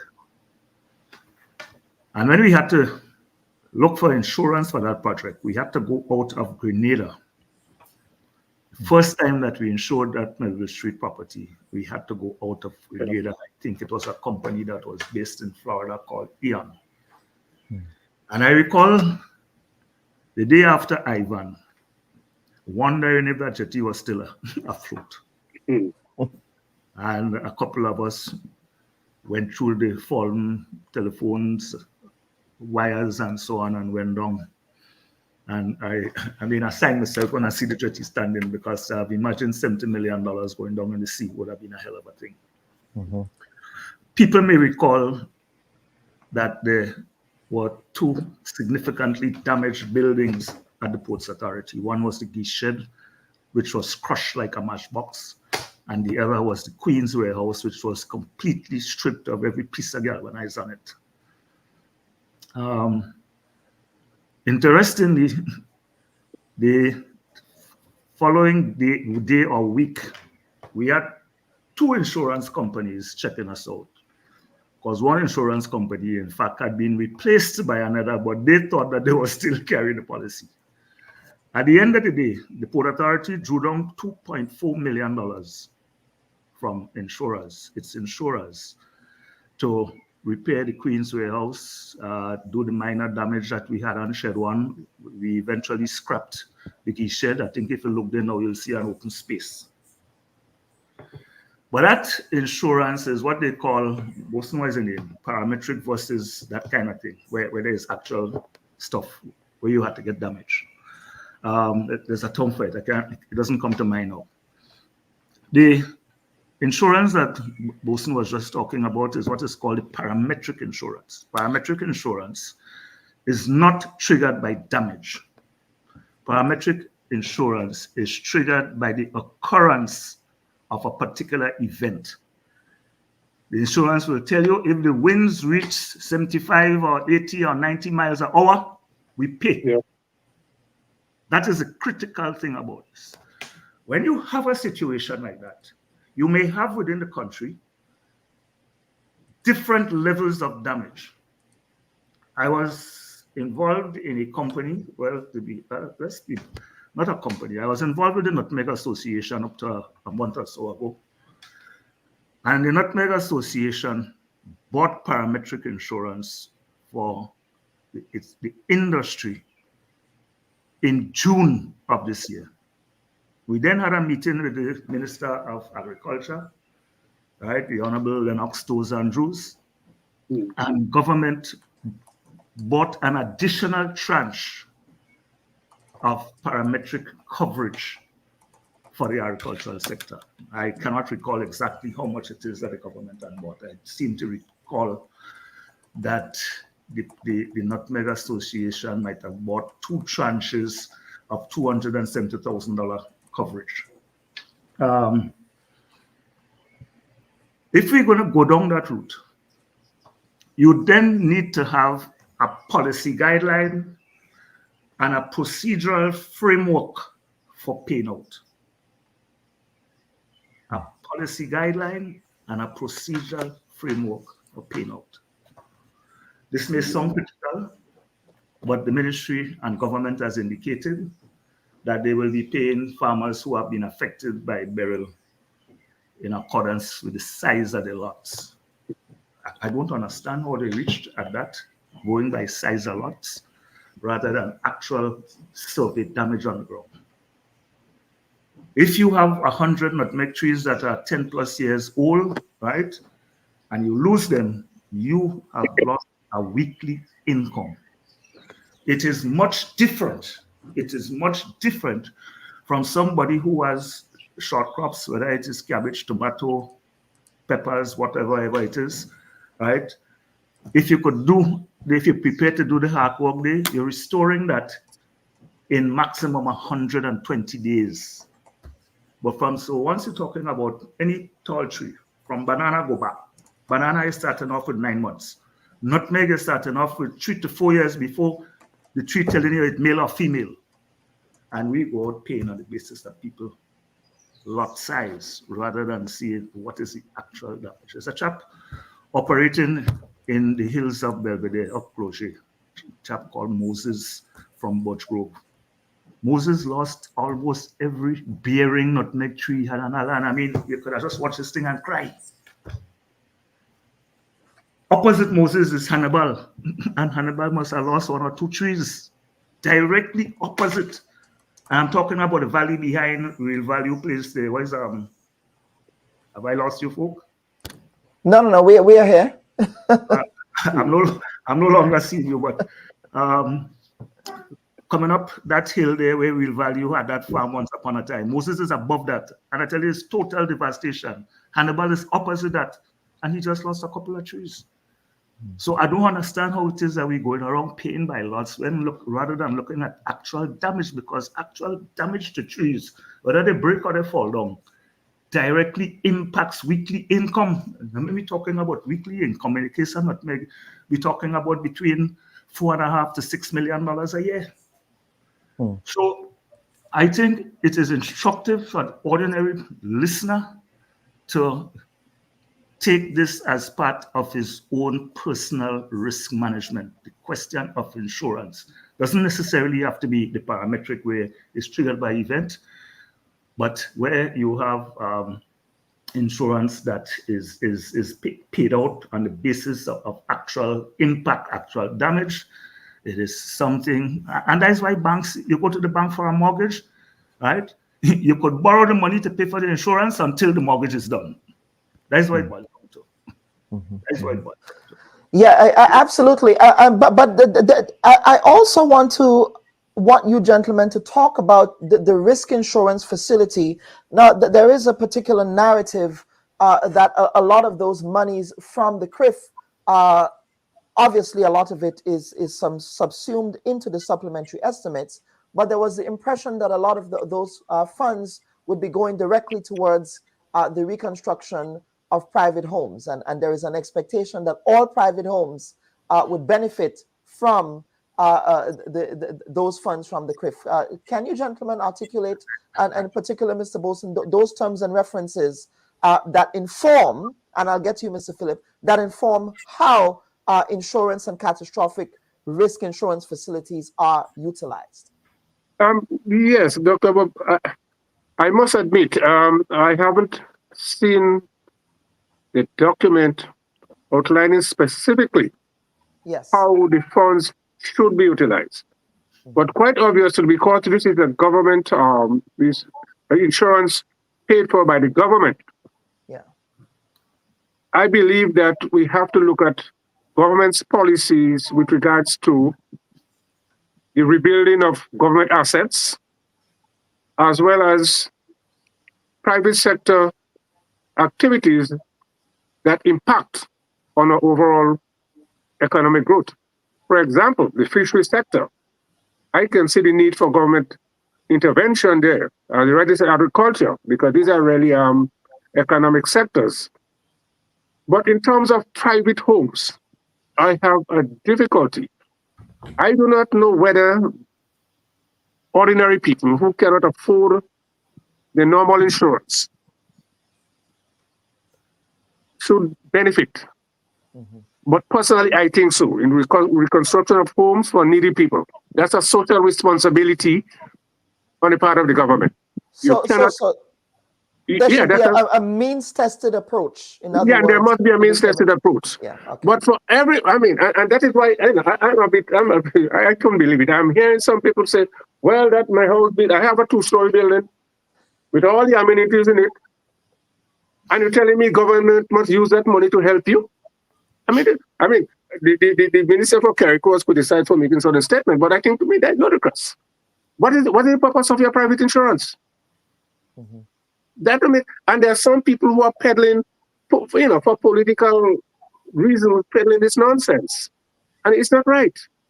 I have my home. I'm supposed to insure my property, and based on insurance, I get paid. So if this is the case, nobody will want to insure the property. I'll wait on government whenever government whenever there's a disaster and government get money, I get something from it. That's not. As I said, I do not know the nitty-gritty, but common sense will tell you that government cannot use that money to pay people who could afford their own insurance and rebuilding of their own home. It doesn't make sense.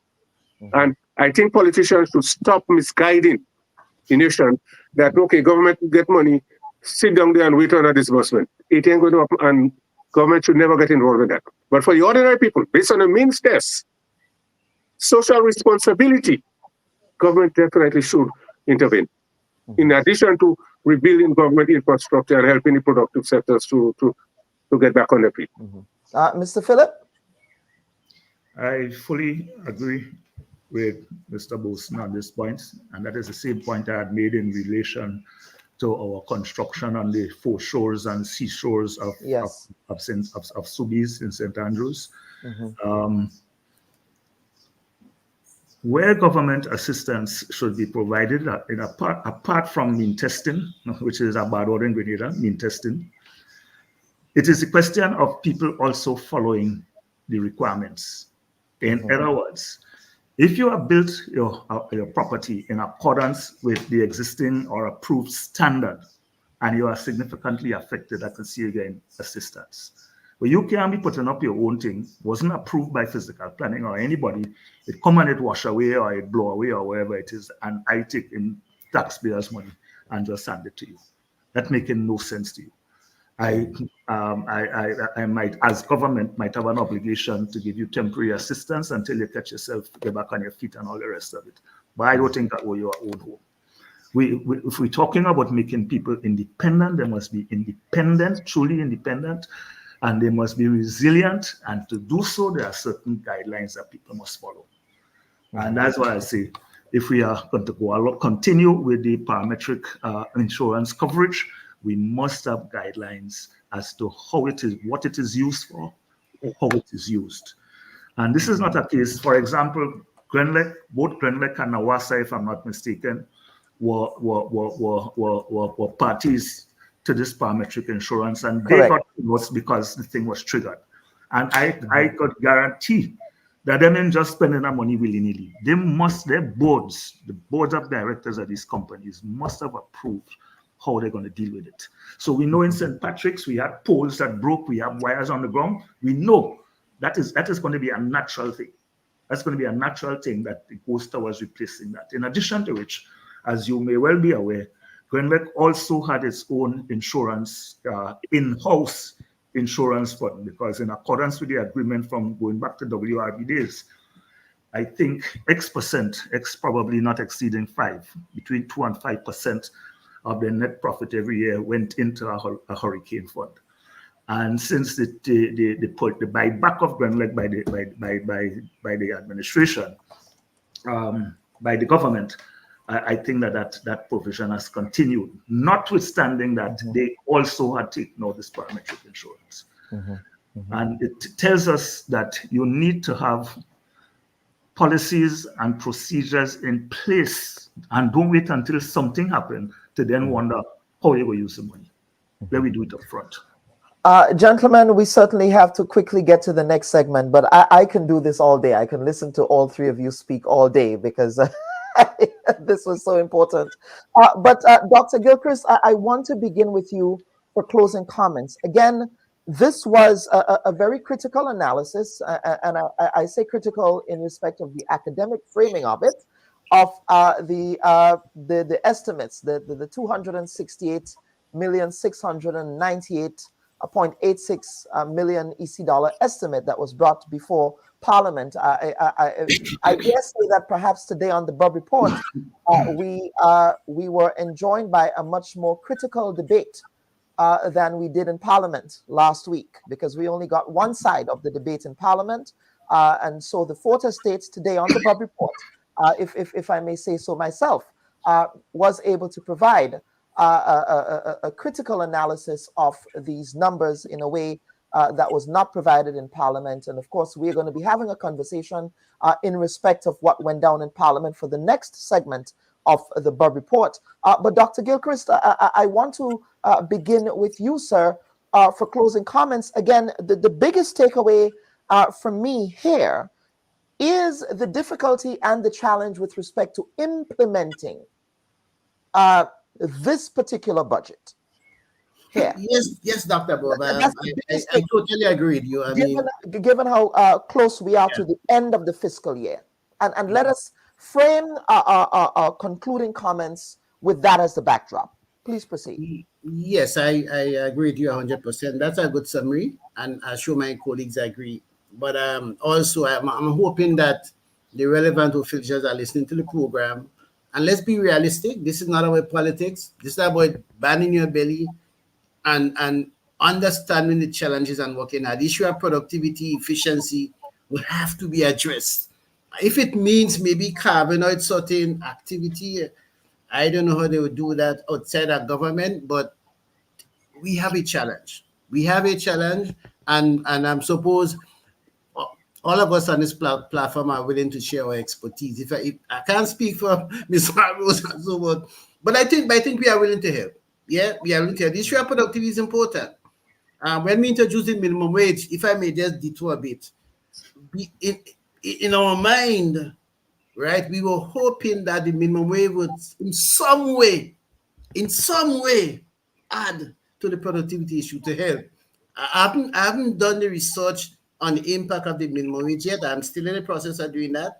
But the productivity issue helps, and the efficiency issues is what will help us to make any dent into this program. So we have issues to address, right? We have issues to address, and I hope that the government take note, and let's see what happens. But there are challenges, but at the same time, it shows how ambitious the government is in addressing the problem and confronting the problem. We got to give them that, right?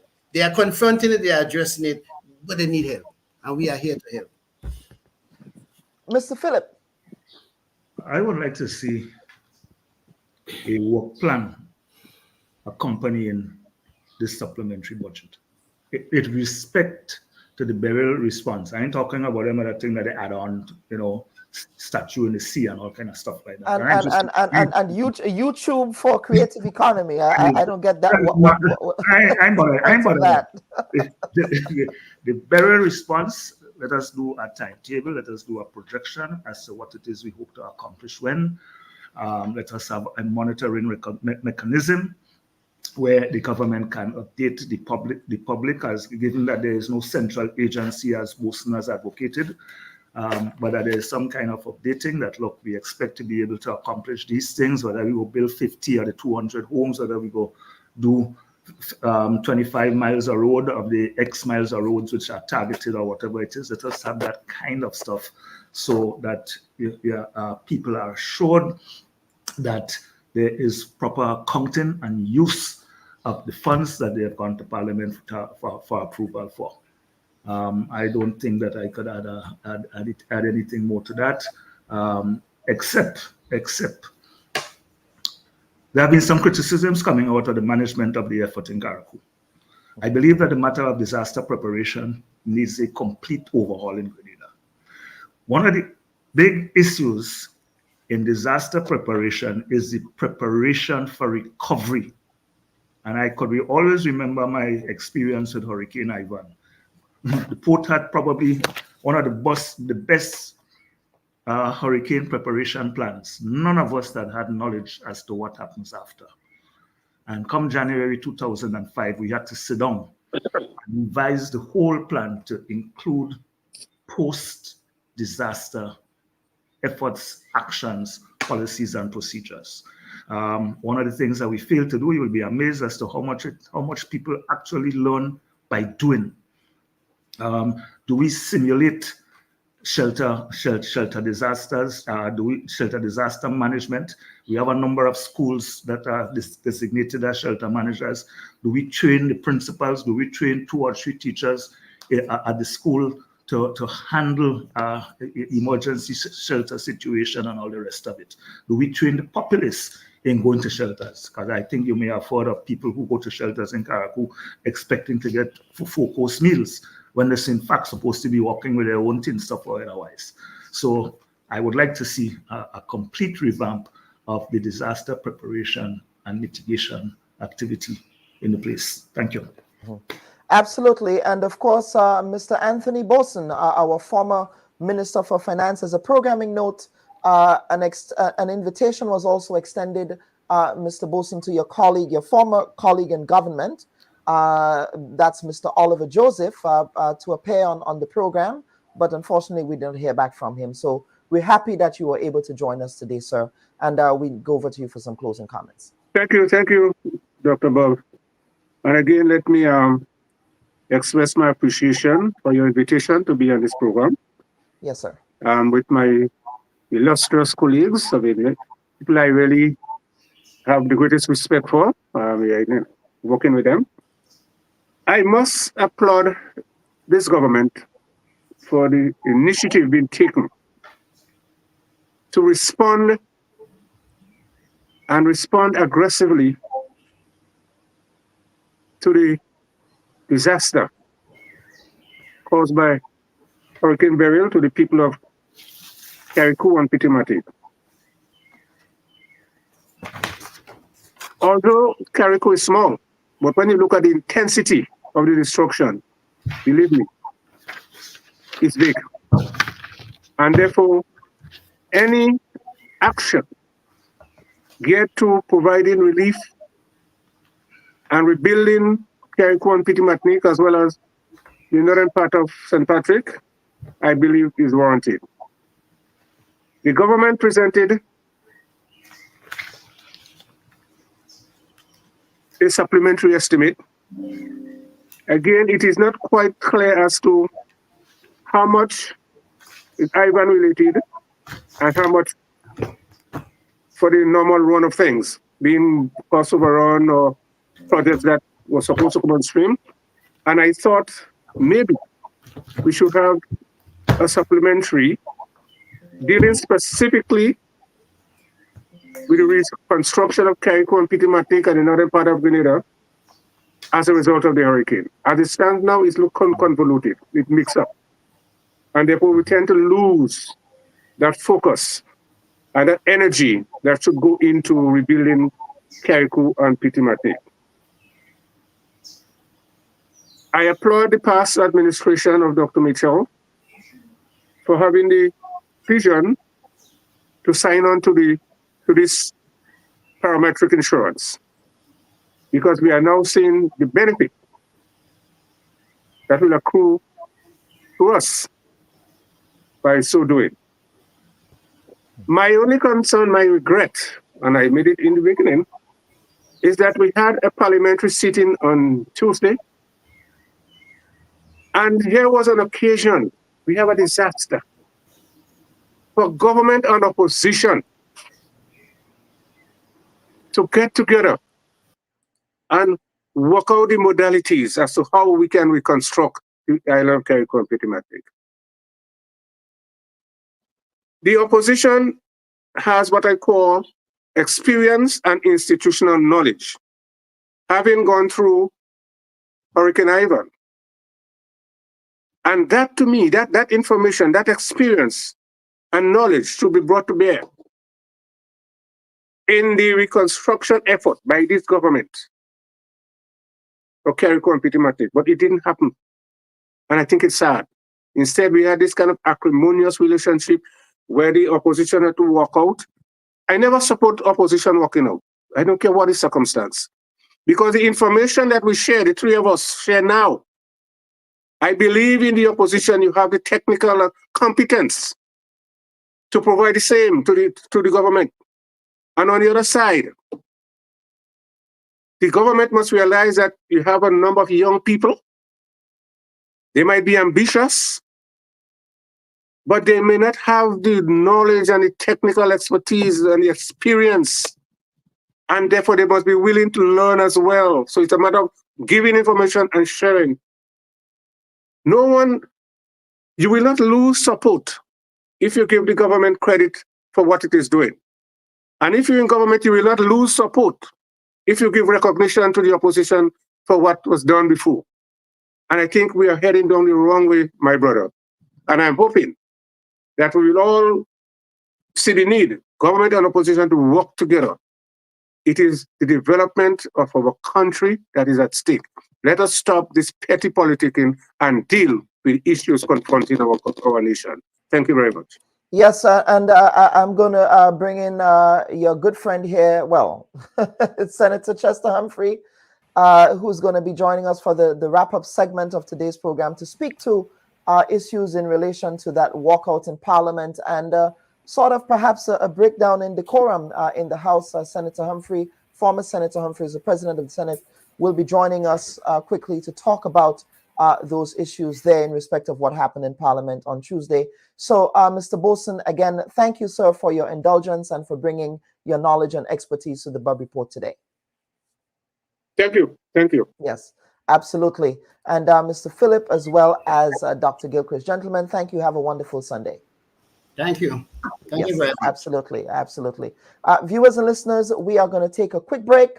Now, if you had not had the opportunity to share this segment, I encourage all of you who are watching the live, especially over there on Facebook, to please do us a favor and share that live stream so that others can have an opportunity to hear this very rich dialogue and discourse that our first three panelists brought to bear on today's program. So what we're going to do now is take a quick break and come back with the back end of the program, where we'll be joined by former President of the Senate, Senator Chester Humphrey, to discuss challenges in respect of decorum in the Parliament of Grenada. Please stand by, folks. We'll be right back after this.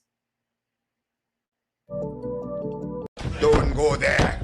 You are a technocrat. I mean, you can speak to whether or not it was appropriate or inappropriate for that to occur. Would you have done that as a permanent secretary? Politicians get the information from wherever source that they can. That's going to be the extent of your answer. Yeah. Don't go there.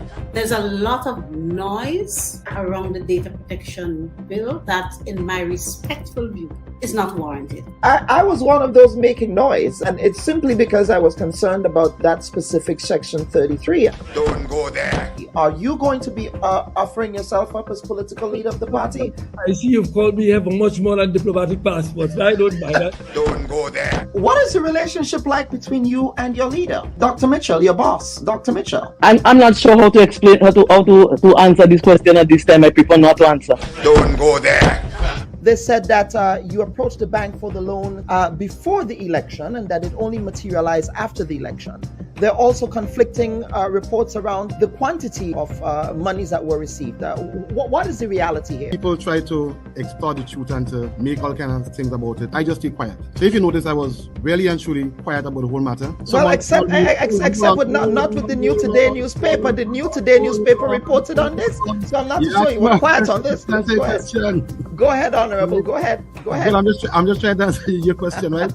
Don't go there. I think we just spoke at length about the regularization framework. So yes, we did. But let us talk, Prime Minister. Let us talk about the workers who are dismissed. The Bub Report. We go there. Should your loved ones pass on, they deserve to be treated with dignity. And at S.A. Johnson Funeral Home, we can provide you with that service. We can take you every step of the way during your sorrowful moments. When that need arises, call S.A. Johnson Funeral Home at 347-777-9797. That's 347-777-9797. S.A. Johnson Funeral Home is a Caribbean family-owned funeral home here in Brooklyn, providing funeral services, but in a dignified way. From cremation to burial to the repatriation of your loved ones, you don't have to go through the hassle, as we provide exceptional service that allows you to mourn and heal peacefully. For more information, visit our website, www.sajohnsonfuneral.org. Send us an email at sajfuneral@aol.com or call 347-777-9797. S.A. Johnson Funeral Home, because you deserve to be treated with dignity.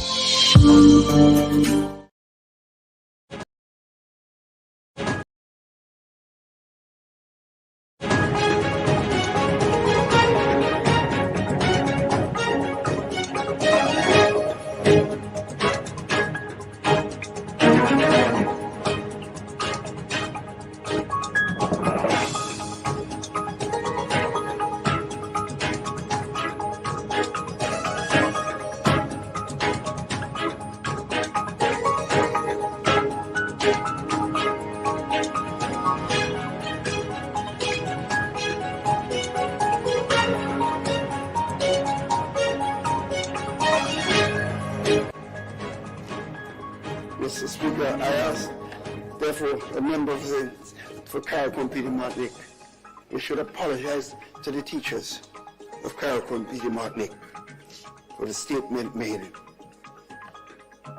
about some of them have able to fix their homes and to do their things. They have resources. When people are under traumatic problems, Mr. Speaker, we as leaders must not speak to them like that. And if we err, then the big men apologize, like I did. The little men.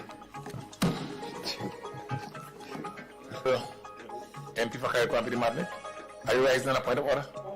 Go ahead, MP. The leader, His Majesty's opposition leader, to withdraw that statement because I did not make any such statement about teachers. Okay, Mr. Speaker, I cannot withdraw what was reported publicly and no opposition. I said this is what was said and heard by people, and therefore I cannot withdraw. The member cannot take it, then we shouldn't be here, as I said. Honorable Leader of the Opposition, yes. You must know you cannot come to the Parliament and say what was said, what you heard. Mr. Speaker, this was done, and the report can be provided. The member cannot come here and pretend that he didn't say so. All right, Honorable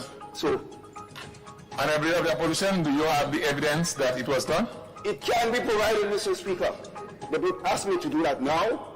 Okay, well, I cannot withdraw it, Mr. Speaker, and I will not withdraw it. I ask you to withdraw the statement. I will not withdraw it, Mr. Speaker. You hear me? I will not withdraw it. The honorable member indicated that he didn't say. I said I will not withdraw it, Mr. Speaker. I will not withdraw it. Listen, honorable member. Mr. Speaker, you will need to withdraw it if you want to continue your address. I will not withdraw it. Do what you want. Throw me out. I will not withdraw it. Honorable member, I call on you for the final time. I will not withdraw it, Mr. Speaker. Did you hear me? For the final time. Do as you wish. All right. Please have your seat, Honorable Leader. Yes. And we'll have a very brief recess. I'll come back to you.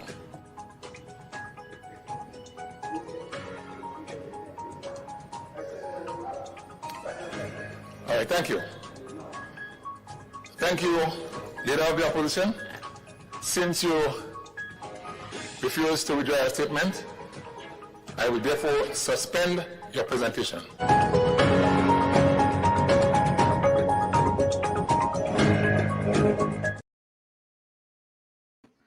And viewers and listeners, welcome back to the final segment of this week's edition of the Bob Report. For those of you who have stayed with us, we certainly thank you for doing so.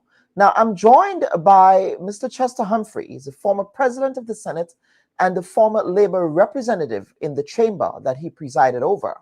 We will be discussing the state of decorum, or perhaps lack thereof, in the lower house of Grenada's parliament, against the backdrop of the tiff that occurred last week between the Speaker of the House and the Father of the House, respectively. Is the Speaker a neutral arbiter, or does he understand his role as more, or does he understand his role as more of a combatant who is taking the fight to the opposition? Over the last 2 years, the Speaker's competence, or lack thereof, has come under the microscope, even by the Prime Minister, who at times had to question said competence in his administration of the business of the lower house of parliament.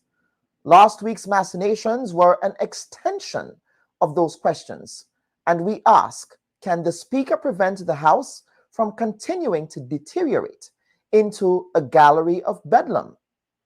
Now, I'm happy to be joined, as I said, by Senator Humphrey. Senator Humphrey, welcome to this week's edition of the Bob Report.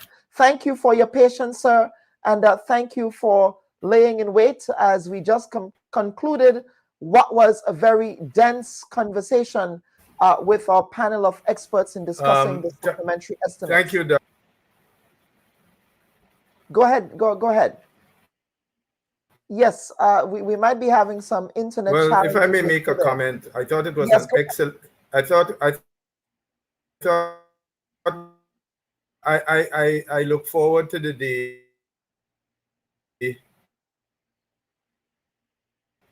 when the quality of discussion, which the quality of the debate that takes place. The Senate sitting on Friday.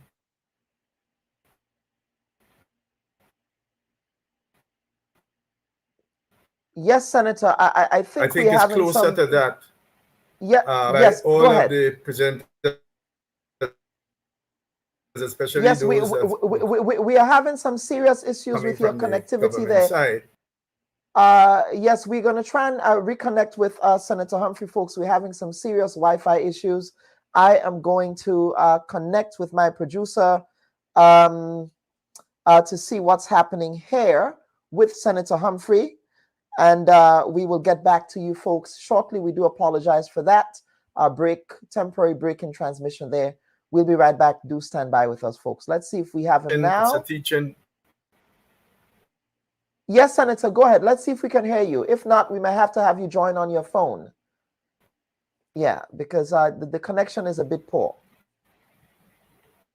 Yes. So, folks, yes, we're standing by to reconnect with Senator Humphrey. So don't go anywhere. We'll be right back as we try and connect him with another source of a better connection. We seek the truth. Would you be handing your resignation to the Minister of Culture tomorrow, sir? No, I will not. The leader of the opposition, he have accused your government, sir, of using the Grenada Development Bank to facilitate the financing of personal loans for certain government ministers. The other side is in no position to talk about those issues, and I will leave it there. We discover new perspectives. You know his leadership style, and so many are saying, why are you coming now to talk about those issues? Now is the time to speak. You have the right to decide who will take over. And you met with Dr. Mitchell, and perhaps you might want to confirm what that meeting was about in your response. But Dr. Mitchell, like myself, are Grenadians. Senator, yes, we are trying desperately here to connect with you. Can you hear me now, Senator? Yeah, I still think we're having those issues there. So just stand by, folks. Stand by, folks. And of course, if you're staying with us on the Bub Report, we would like to hear from you.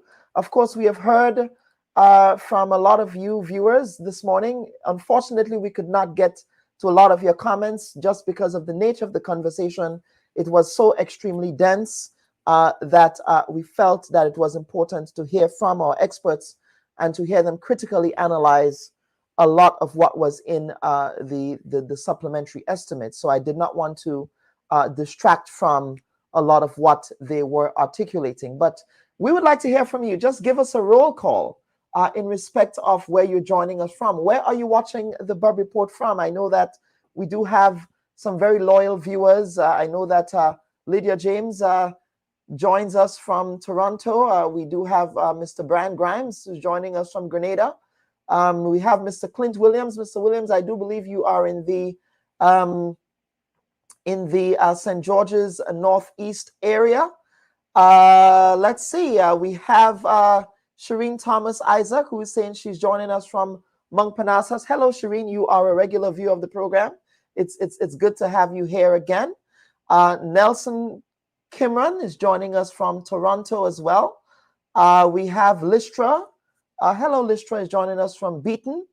And of course, we have one Hunter Bacchanal HD Adams, who is joining us from Carriacou. It's good to have someone from Carriacou on the live today. Hunter, thank you for joining us. And I hope that you are recovering well on the Sister Isle. Maymay is joining us from Grenada as well. Let's see here. We have Maurice Franklin, who is joining us from Brooklyn. And let's see here. We have Ayana Peterkin. Hello, Ayana. You are joining us from New York City, as well as Nigel Thomas. I hope I'm getting your name correct, sir. Thank you all for joining us. If you are joining the Bub Report for the first time, don't forget to like and share the program. And of course, you can join us every week for a series of quality programs. That's what we endeavor to do here. I don't usually go off script, but given the technical circumstances that confronts us, I am going off script today for a bit. We have somebody from Marquis. We have Kenneth Bascom from Grand Bras. We have a good delegation from St. Andrews. We have Small Axe from Conference, as well as Anthony DeRiggs from Brooklyn. Deborah Brown is joining us from Montreal. Cadella, you're in St. David. I didn't know you moved to St. David. Well, welcome to the best parish. That was a joke. I just had to put that out there. And of course, we have Mr. Lazarus Joseph, who is joining us from the Kingdom of Boca. Lazarus, I suspect you're probably the King of Boca. Were you given that designation? I don't know. Maybe you were. We have Lev Pepperseed from Connecticut. So we do have a very packed list of viewers and listeners from all over Grenada, as well as from parts of the diaspora in Montreal, Toronto, New York. And of course, I'm based in Washington, D.C. I will not be coming to New York City for the Labor Day festivities as my semester has begun. And so they say there's a time and place for everything. And now is a time and place for me to focus in on the semester ahead as a professor. So let's see if we can get Senator Humphrey again. It looks like his Wi-Fi is still a bit choppy. So we're going to take one final break, folks, and we are going to come back with Senator Humphrey once his technical issues have been resolved. Please stand by.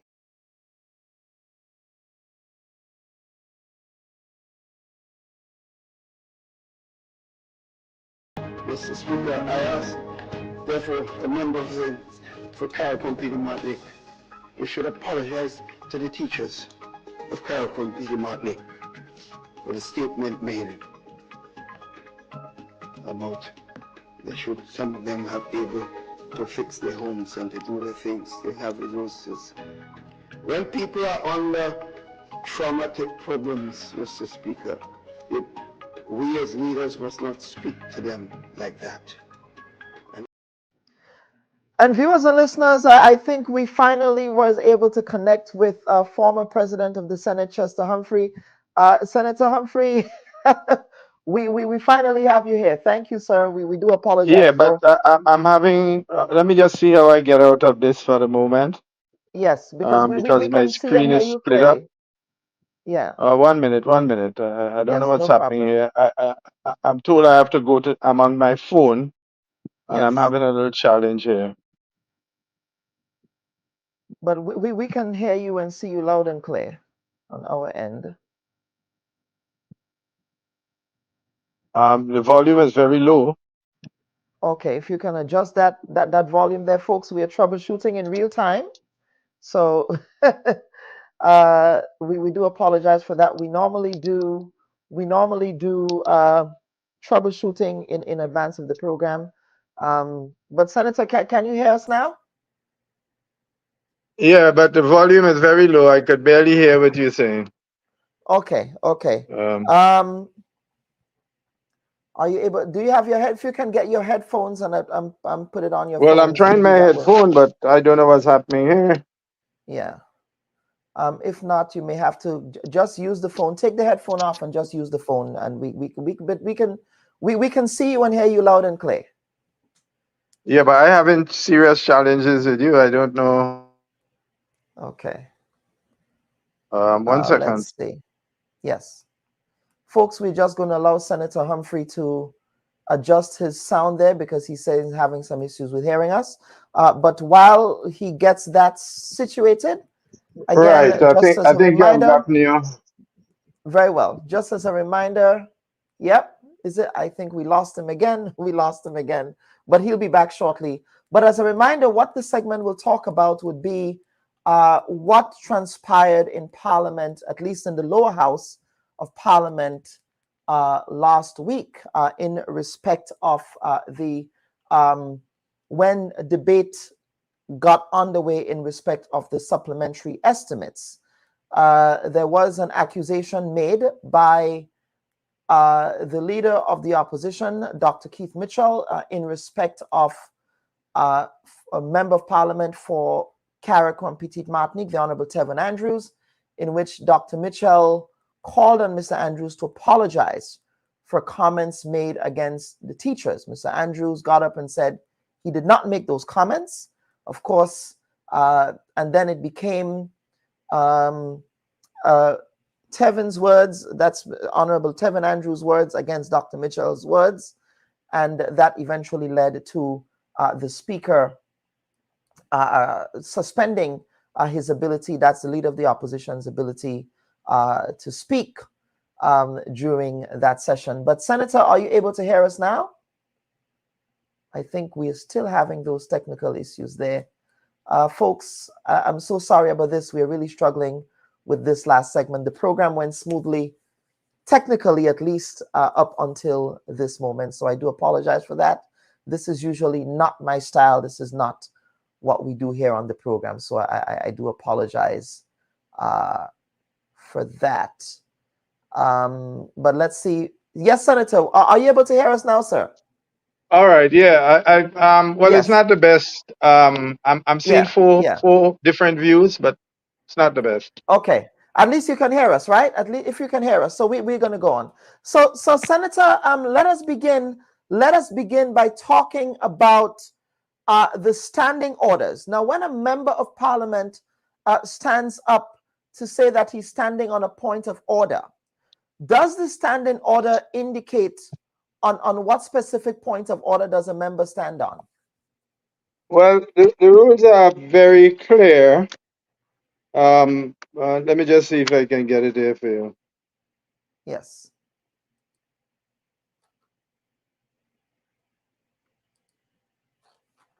One second. Yes. Standing order. Well, let me begin, Dr. Bob, by saying Yeah, just go back on your that phone, sir. Put the phone up for so we some can see time it. now. Yes. Are you able to hear me? I can hear you loud and clear. Go ahead. Yes. Just hold up the Yeah, phone and go ahead. I'm saying Yes. for some time now, it has become clear that the whole preservation of the decorum of the House, which is the primary responsibility of the presiding officer, meaning whether it's the Speaker or whether it's the chairperson of a committee of the House or whether it is the President in the Senate, the primary responsibility of that person is to maintain the decorum of the House. In respect of the House of Representatives, right, that is captured in Standing Order number 5, 5, 4, 5, 5, and 5, 6. But before I read that, let me just say that it's very sad what's happening in our Houses of Parliament. And primarily, it stems from the failure of the presiding officer, and we are now 2 years plus into the term of the current Speaker of the House. And it's clear to everyone that the Speaker does not know the rules. The Speaker seemed to be, in my opinion, a stranger to the standing orders. And I mean, could you imagine if a judge doesn't know the law? Now, I'm not excusing the conduct of anybody, but I believe the problem stems from the lack of knowledge of the rules. And I don't know why the Speaker doesn't resort to the clerk. The clerk is right in front of him there. And the clerk would have had, he's not the most experienced clerk that Grenada has had. That belongs to Coach Strawn and it belongs to Dr. Watts. And I don't want to speak about myself. But this current clerk is fairly very knowledgeable and can certainly provide some guidance, in my opinion, to both members, both presiding members of both houses. So I don't know why it is the Speaker is not, I mean, one does not expect, I mean, Parliament has such a wide and varied tradition. And a lot of what happens in Parliament is an institute of traditionality.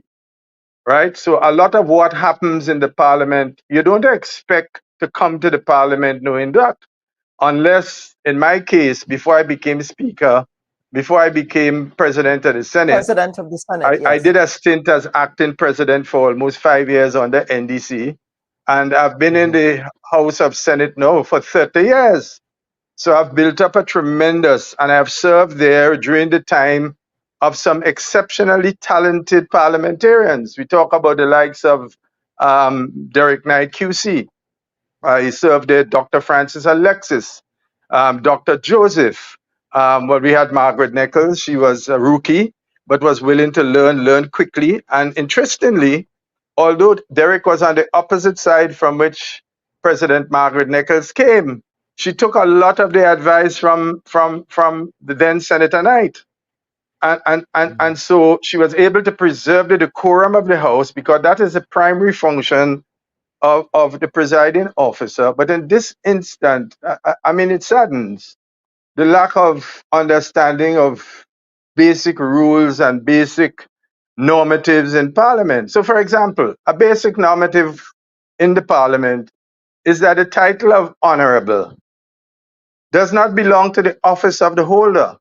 It's just like if you are awarded the title of a doctorate.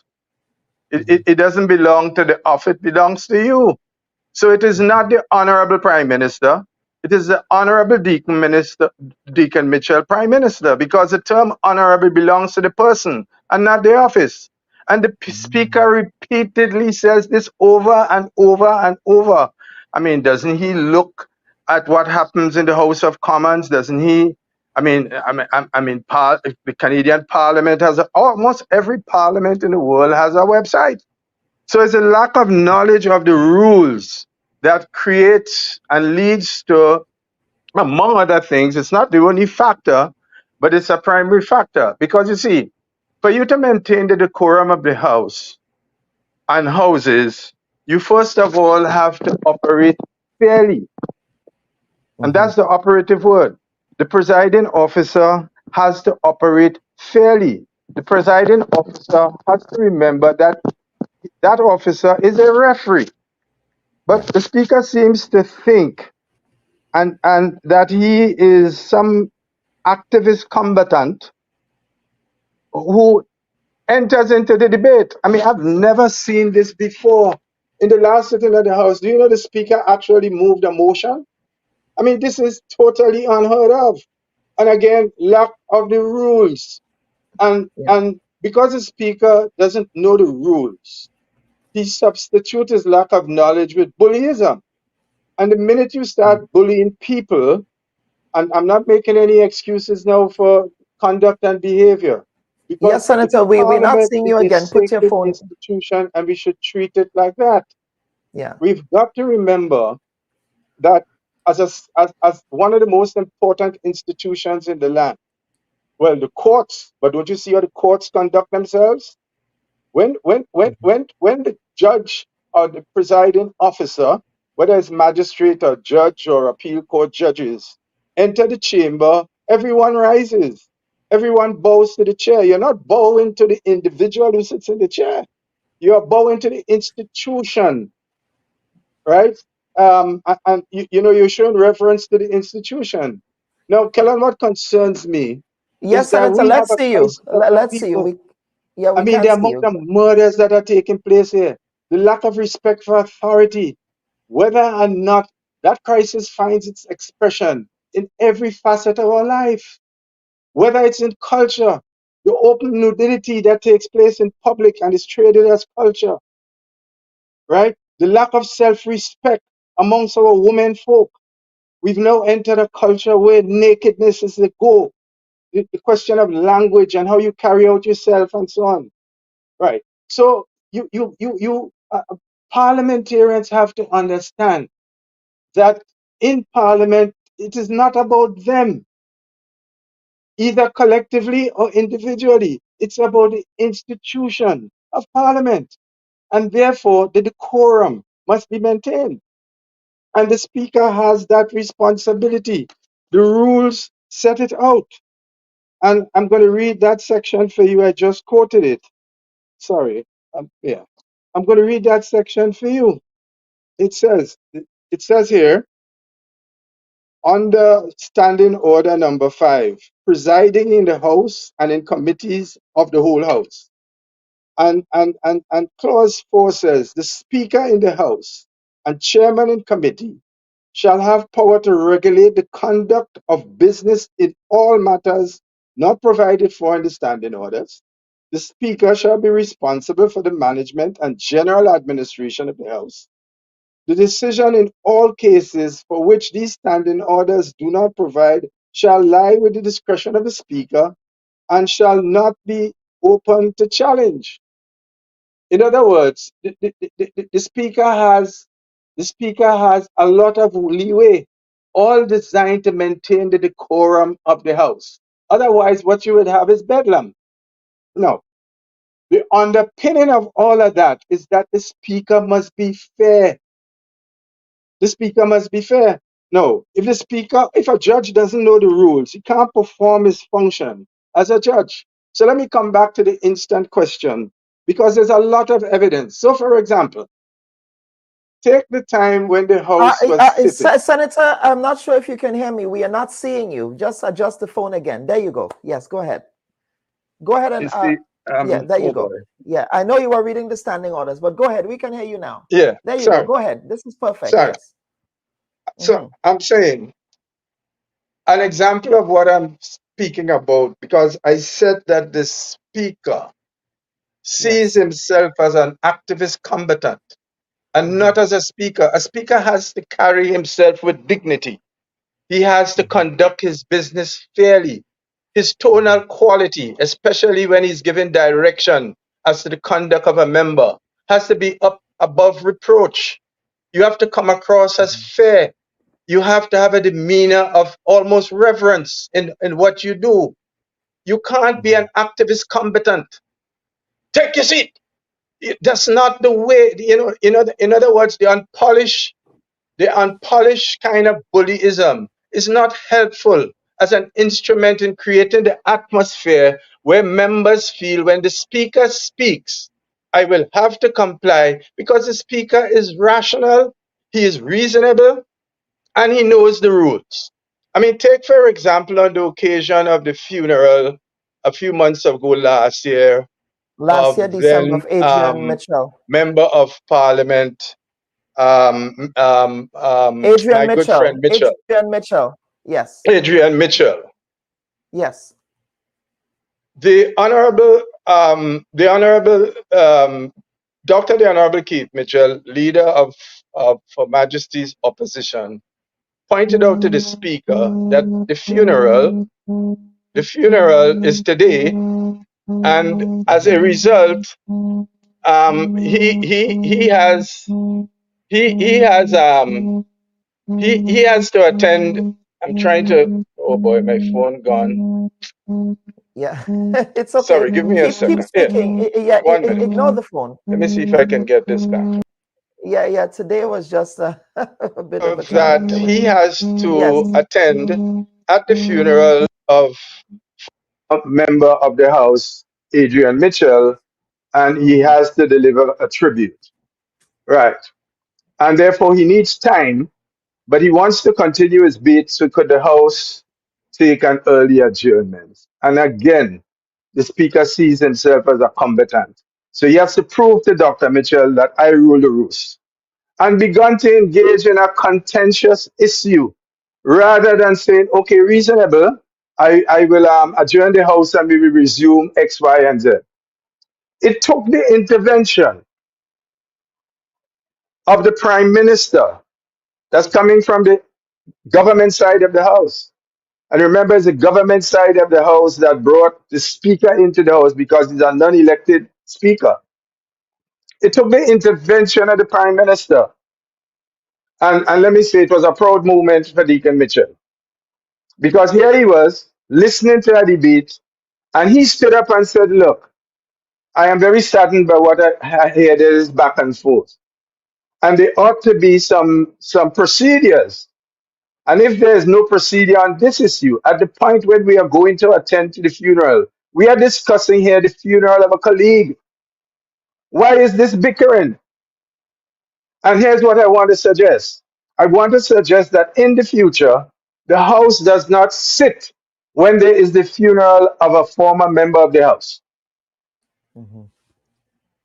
And it took the intervention of Prime Minister Mitchell, right, to get the Speaker to understand that he does not have to be a combatant with Dr. Mitchell, who was making a reasonable request. So that's one incident. Take this incident that just gone there on Tuesday. I want you to note very carefully two things. One, from the commencement of the sitting, the Speaker landed the whole House in trouble because he erroneously concluded that there were no rules in the standing orders governing debate on a supplemental budget. And I mean, nothing could be further from the truth. The standing order lays out specifically what happens when the budget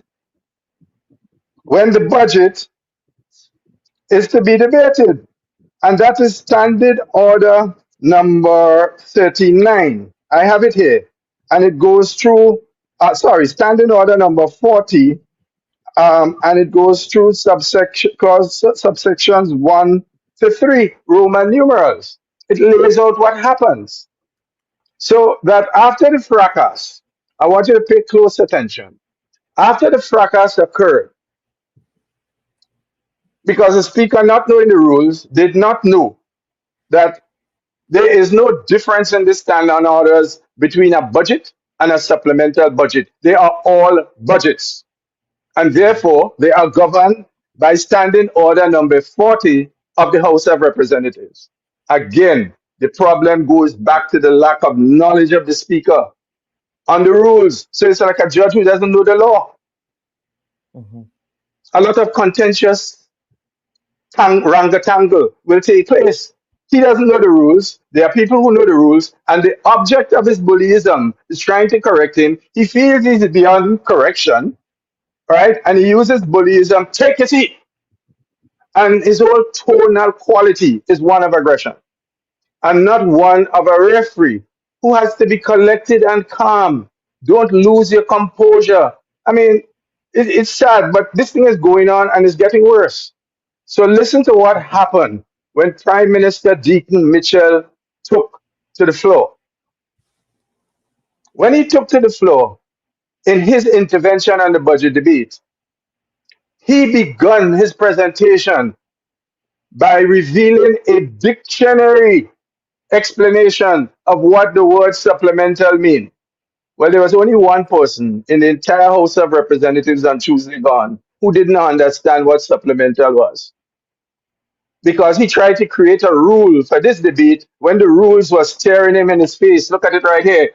But he's not familiar. The Speaker must take some time, meet with the clerk in his office at his leisure, and go through the rules, make some notes. And if he's not clear, he should ask the clerk. What's wrong with that? So therein lies the problem. So that when Prime Minister Mitchell got up to speak to me, and I follow every sitting of both houses, because people from those houses call me from time to time on questions and they want guidance, and I give it. And I think it is part of my civic responsibility as someone who have had the privilege of serving in the House for 30 years, right, to be able to make known my experiences, because I gained that from others. I gained that from Dr. Joseph. I gained that from Derek Knight. And I gained that from Kurt Strawn. Kurt Strawn has been my greatest teacher. And the name Kurt Strawn and parliamentary procedure is known all over the world. All over the world, in the Commonwealth parliamentary system, Sir Kurt Strawn, a Grenadian, has left his mark on rules and procedure. And he lived just next door. So we will be talking over the fence all the time. And he will be critiquing my presentation and tell me where I did well and so on. So that body of knowledge, as I move into the evening and my years, I don't want to just die with it. I want to pass it on. So anybody could call me and ask me.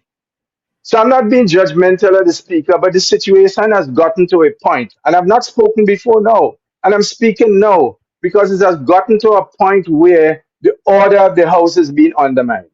And I think the Prime Minister, in fact, I don't want to get into any contention, but when the Prime Minister got up to speak, and he began with a dictionary explanation of what supplemental meant, I believe he was talking to the Speaker.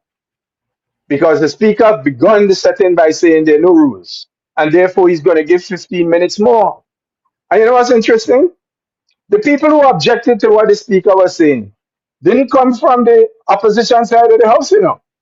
I think it was the leader of government's business who said, yes, It was the government Yes, side. So even the correct. government Yes, side got into contention with its speaker. with I its mean, own what a speaker. thing. That's With its yeah, own yeah. speaker. No, if the speaker doesn't wake up and realize that something is wrong, well, then the government, for the sake of the House, may have to consider the future of the speaker. Because it was the government side that pointed out, Mr. Speaker, let's follow what we're doing with the budget. And the budget, the presenter of the budget could speak for 2 hours as long as he thinks. I think that's what their rules say. Yeah, let me read it. The Minister of Finance, in presenting the said estimates in his budget speech, may speak as long as he wishes.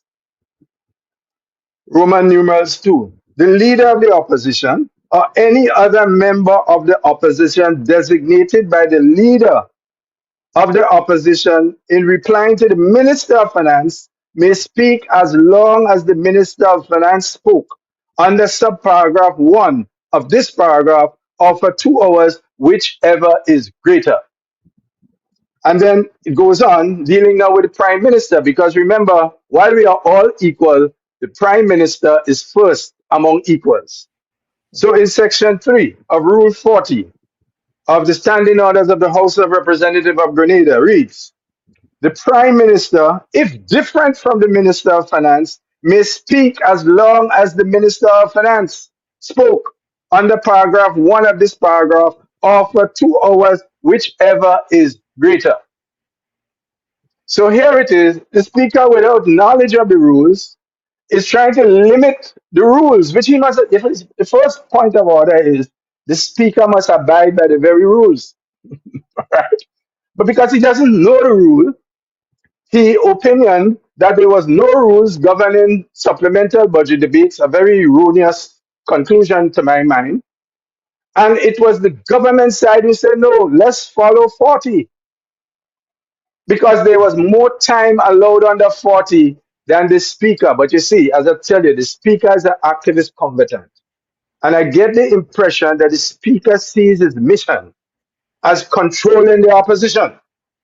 He doesn't see his mission as presiding over the House. As being right? an umpire. So as far as he's concerned, he's there to keep the opposition on their tight ropes. And if they don't, he stands up. Take your seat. All right? Now, when Honorable Tevin Andrews stood on a point of order, in my opinion, and this is not a debate I'm going to engage in. In my opinion, he stood on a proper point of order. He stood up and he pointed out that what is being quoted that I have said is not correct. Right? And therefore, I want that withdrawn. What does withdrawn do when a member makes such a request? Withdrawn means that the speaker now, if the request for withdrawal is correct, will ask for it to be withdrawn and direct the clerk that the offending matter or the matter raised be struck from the records of the House as if it never happened. So when you look at the written Hansard somewhere down the road, you will never see any reference to that because it has been struck. That's what withdrawn means. Now, the speaker, and I'm going systematically now on this particular issue to show the lack of knowledge of rules creates problems.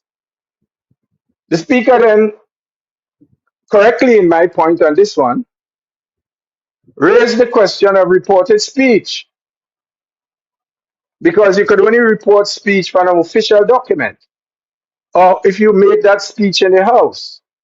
But you can't come to the House with a I say, he say, she say, thee say, and enter that into the record. That's not allowable. So when that was done, and I mean, people use those techniques. I have used them myself. I'm testing the knowledge of the presiding officer. And if the presiding officer stops me, I go in ahead. But the minute he stops me, I comply with the decorum and I do what has to be done. So it's a technique. It's a technique that one uses in debate.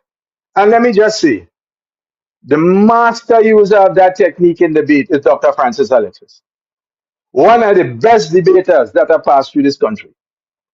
Make no mistake about it. Dr. Francis Alexis is one of Grenada's best debaters. I'm not saying he's the best. Maurice Bishop is the best, if not Bernard Court. Because the thing with Bernard, when Bernard gets up to debate, at the end of the day, the most complicated question, Bernard explains it to you in so much simple terms, right? That everybody is on board and clear. And that's the power of debate. But I'm saying as things go, Francis Alexis, right, holds more than his own as a debater. So the speaker started down the road, and then all of a sudden he stared off and he said, but excuse me, do you have the evidence? And Dr. Mitchell says, yes, I have the evidence, but I don't have the evidence here with me, which is reasonable because you can't predict what you're going to see in the house. To come with tons of evidence, you might have to bring in, as they say, 4 Janet trucks with documents and so on, and then find time to find it. So he says, yes, I have the evidence, but I don't have it with me. No. An experienced speaker will say, okay, you don't have the evidence. So here's what. I will give you an opportunity to present the evidence because remember, up to that point, the speaker does not know the truth. He does not know whether the Honorable Tevin Andrew is correct. Neither does he know whether the Honorable Keith Mitchell is, the Honorable Keith Mitchell is correct. And he's a referee. So a mature speaker, an objective speaker, an efficient speaker will just simply say, okay, I have a point of order before me and a request. I don't have the evidence to determine who is right or who is wrong. So here's what. I will suspend further discussion on this issue. And he instructs the clerk, I'm suspending further discussion on this issue. And I'm requesting the Honorable Dr. Keith Mitchell to present me the evidence by the next sitting of the House, because you give him an opportunity to get the evidence. And then you instruct both sides. You said, Dr. Mitchell, we have not been able to resolve this matter. There is a point of order standing on a statement that you've made. I cannot rule on the point of order because I don't know its truth or otherwise. So it's suspended. Meanwhile, because it is suspended, you cannot repeat that statement which triggered the point of order in the first place. That's what a mature speaker who understands his functions and the rules, right? Without that intervention, he keeps insisting, well, it then takes an adjournment. When he took the adjournment, I said, well, okay, the speaker seemed to be controlling this business, and maybe he's going to find out, well, could you find the evidence? Do you have the evidence?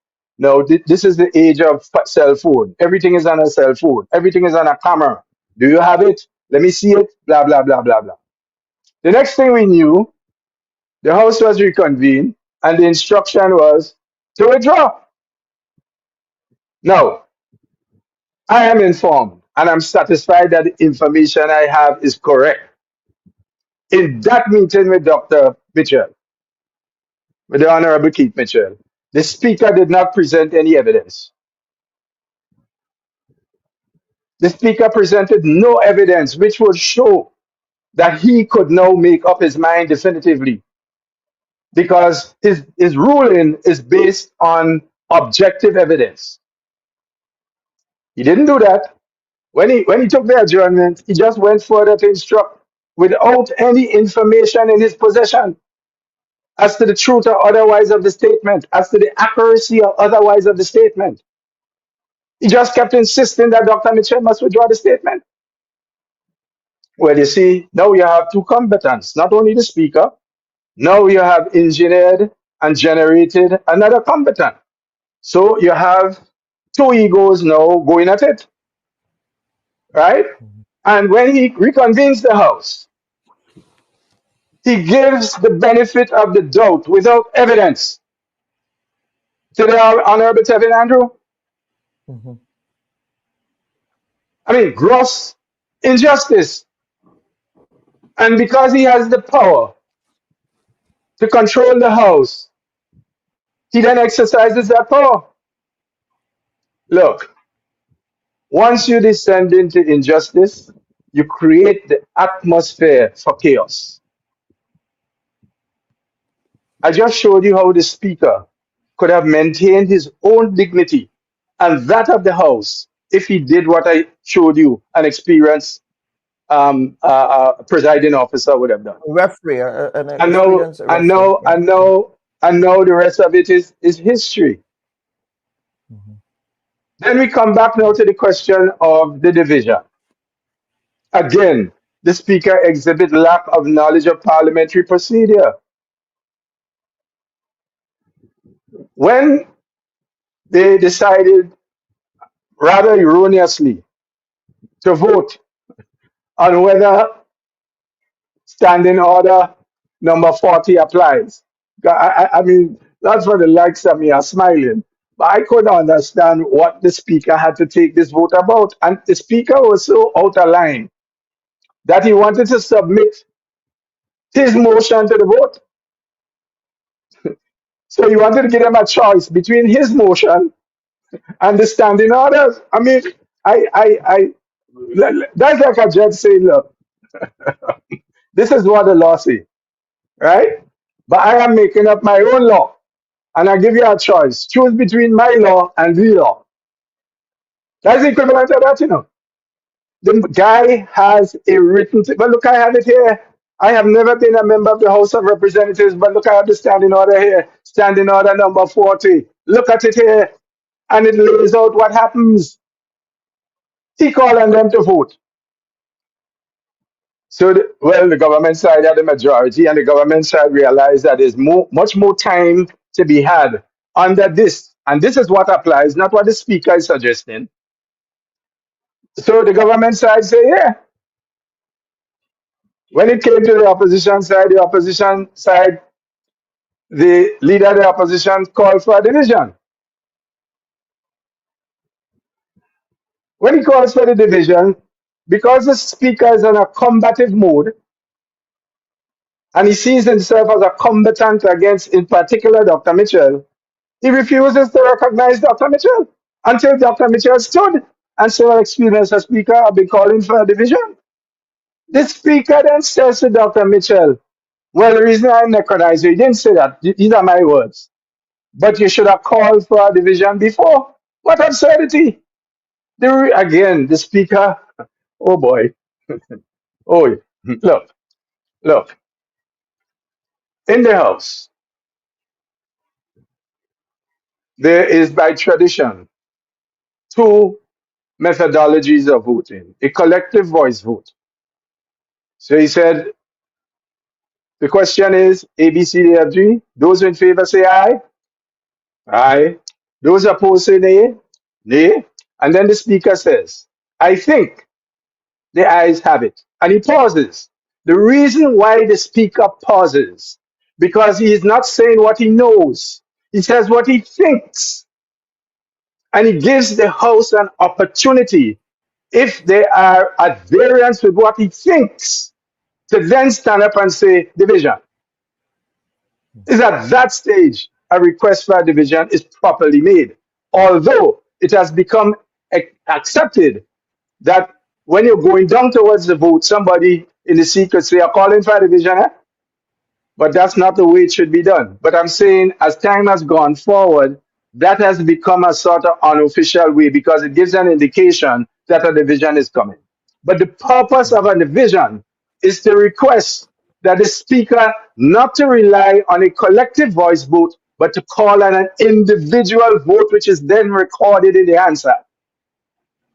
So again, the Speaker doesn't know the rules. So the Speaker started steering this canoe into an eddy from the very beginning. So unless this matter is corrected,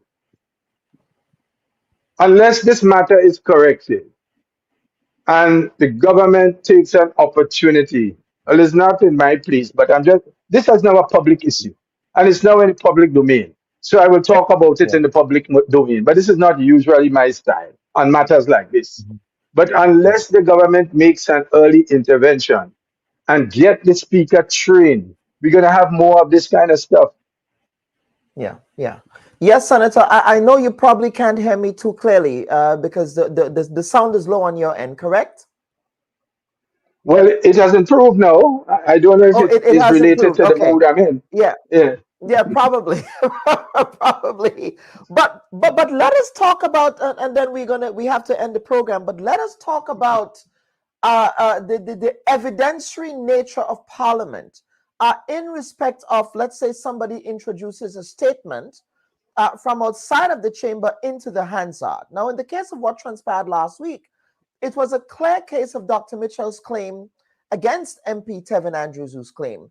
Now, what ought to have been the Speaker's approach here? Now, you mentioned earlier that the Speaker could have suspended the debate on that particular issue and then move on to the substantive matters of the debate of the supplementary bill. What happens in that case? Would then the Speaker require that evidence to come in and then? Well, yeah. What would happen? What would happen? What would happen? What would happen? As I said to you, always remember that speakership or the presiding officer must anchor whatever he does on the principles of fairness and equity. I mean, he may have his bias, obviously, it's the government which bring him there, but when he sits in the chair, no one in all of my years as a presiding officer has ever made a serious claim against me of being biased. I have disciplined members on both sides of the house. Both sides of the house, including a time when I voted against a motion, when I voted against the position that the government side carried, sitting in the Senate. This has only happened twice in the history of the Senate of Grenada, as far as I'm aware. Once when we had Madam President Sion, Leslie and Sion, voted together. Was Ali was the principal man in the Senate then, right? Ali and George Prime. And she voted together with us against a government motion. And I am the second person who did it on a motion brought to the House by Senator Andrew Lewis. The government side voted against the motion. And I had the casting vote because it was 6-6. And I exercised my casting vote in favor of Andre. And I gave a long explanation as to how I was going to vote and why. And do you know, the members of the government side were petrified when I cast that vote. So much so a number of them came to me and said that Dr. Mitchell will blow up. And do you know, Dr. Mitchell never called me. I just simply said to them, if Dr. Mitchell needs to call me to consult with me on a matter, that's his call. Remember, I'm in the Senate at his pleasure. He can call me. And they were mortified when I did that vote. But I'm telling you, Dr. Mitchell never called me. He never put up the phone and said, Chess, come here, I want to speak here. What is it? He never called me. And that is simply because I believed he would have followed the logics in what was happening and saw that while his senators all took a party line, I took what was then a correct line as opposed to a party line. And he appreciated that I am a presiding officer. I am not an activist combatant. I know by nature I'm an activist combatant, but I have to take off that hat and leave it beside. So when I have on the wig, I'm a completely different person. Correct. And again, there is a commenter that's saying you were the Speaker of the House, you were the President of the Senate. Clint Williams, he was never the Speaker of the House. I never sat in the House. You never sat in the House. You was the President of the Senate. Yes. So two final questions. Yeah, two final questions, Senator. One has to do with the quality of debate in the House in the lower house, because I do make the comparison between what happens in the House and what happens in the Senate. Of course, the Senate is known as a more rarefied chamber as it is in the Westminster system. But can you speak to the quality of debate in the House that we witnessed on, I believe, when they went to Parliament on Tuesday? Well, from the opposition. There really wasn't debate. Remember, a debate is an engagement by both sides. Yes. So there really was no debate. There was a meeting, a monologuous meeting in which one side was talking. There was no debate because there was no one on the other side to debate. Because once Dr. Mitchell was treated unfairly, and he had all right to be deeply upset about the unfair treatment. And as I said, the speaker cannot show the nation the evidence upon which he based his decision that Kevin Andrews' point of order was in place. That evidence was never presented. When he met with Dr. Mitchell, he never asked Dr. Mitchell to present that evidence there. He never ruled on Dr. Mitchell's submission that I have the evidence but not here and I will provide it. I mean, if you say that to the court, the position of the court then, in the pursuit of justice, fairness, and equity, must give you time to present it. Don't you see how judges operate? Remember, they are co-equal arms, but don't you see, first of all, the grace with which a judge operates? The speaker has to take a cue from that. A judge is not a bully, but he has more power than the speaker. The speaker can't lock up anybody. A judge can lock you up for contempt. But it's something that judges rarely exercise. Doesn't the speaker see how judges carry themselves? And there's a particular reason for that, even though they have the power. The speaker does not understand his basic fundamental role. And he's doing the Grenada chamber of the House of Representatives a serious disservice. And on two distinct occasions, the Prime Minister had to intervene. I don't know if he's speaking to the Speaker off the record. I mean, and a Prime Minister ought not to say this in public. But when the Prime Minister got to his feet to deliver his contribution to the supplemental budget, he began by giving a dictionary explanation of what the word supplement means. Supplementary. And the Yeah, I only saw person that, who did not understand that word was the speaker. So the speaker he was speaking to. And then on a prior occasion, he did it again when Adrian's funeral was taking place. And then the House did it again on Tuesday when the House said, no, Mr. Speaker, we have Rule 40. So let's go under Rule 40. Senator, And the Speaker, I mean, this is incredible. It's incredible. It's incredible. Even before that, there was also an occasion, there was an order paper error where there were some items that did not appear on the order paper. So for the NDC partisans who are blindly defending everything, the Prime Minister himself had a difficulty with the fact that the Speaker did not want to print the new order paper and hand it out to members. And the Prime Minister and the leader of the opposition agreed, why can't you just print a new order paper? So, so to me, no. You see, and this is the danger when you have sycophants. This is the danger when you have unintelligent sycophants serving you. Quite often is not what the leader does. Quite often is the sycophants interpret what they believe will please the leader and go out and do it, and quite often embarrasses the leader in the process. Quite often that happens. I mean, there have been several occasions where the government side comes up against its own speaker because the speaker believes as a combatant, he's taking care of NMP, dealing with Keith Mitchell, right? Because that's his mission. The speaker is totally confused. The speaker does not understand the garb which he wears, and therefore he's inconsistent. He doesn't know. And I mean, the gentleman's whole demeanor, man. Come on. So that's the problem. The problem starts and ends there. And unless that matter is corrected, I see a further deterioration in the decorum of the House. But like Boson, I would really like to make an appeal. I would really like to make an appeal because the nation lost a wonderful opportunity for the scrutinization of the government's performance on the fiscal level.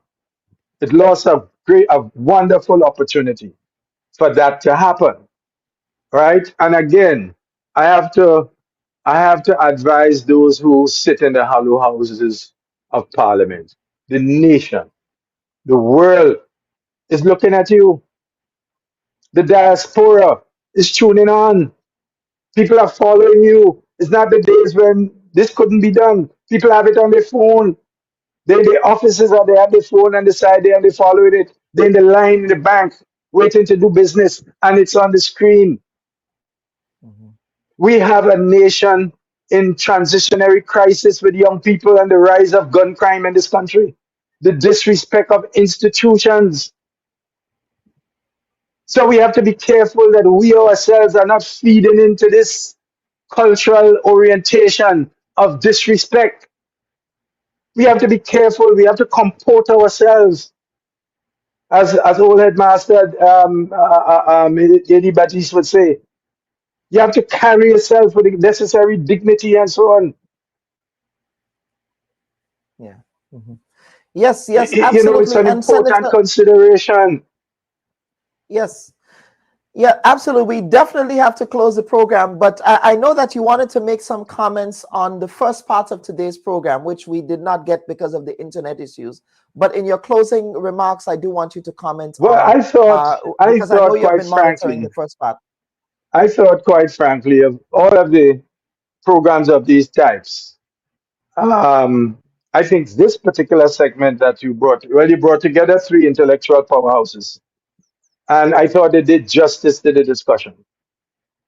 Right? And I may dare say it was a non-partisan interjection. Right? And I would want to find a way. I don't know if you could, I think it's important, if you could have something called the Bob Financial Report, in which you discuss fiscal issues. A special report, maybe on a Wednesday night or some such thing, but your 1 hour, 2 hour thing on a Sunday. Remember, you have a lot of contending issues that you may want to. But this is so fundamentally important. Understanding the fiscal situation which faces our country, because it's so all intrusive in every aspect of our lives. The way the government collects revenue and the way the government allocates that revenue and the way in which the government spends that revenue has such serious implications for every citizen, has implications for business, especially significant standing businesses.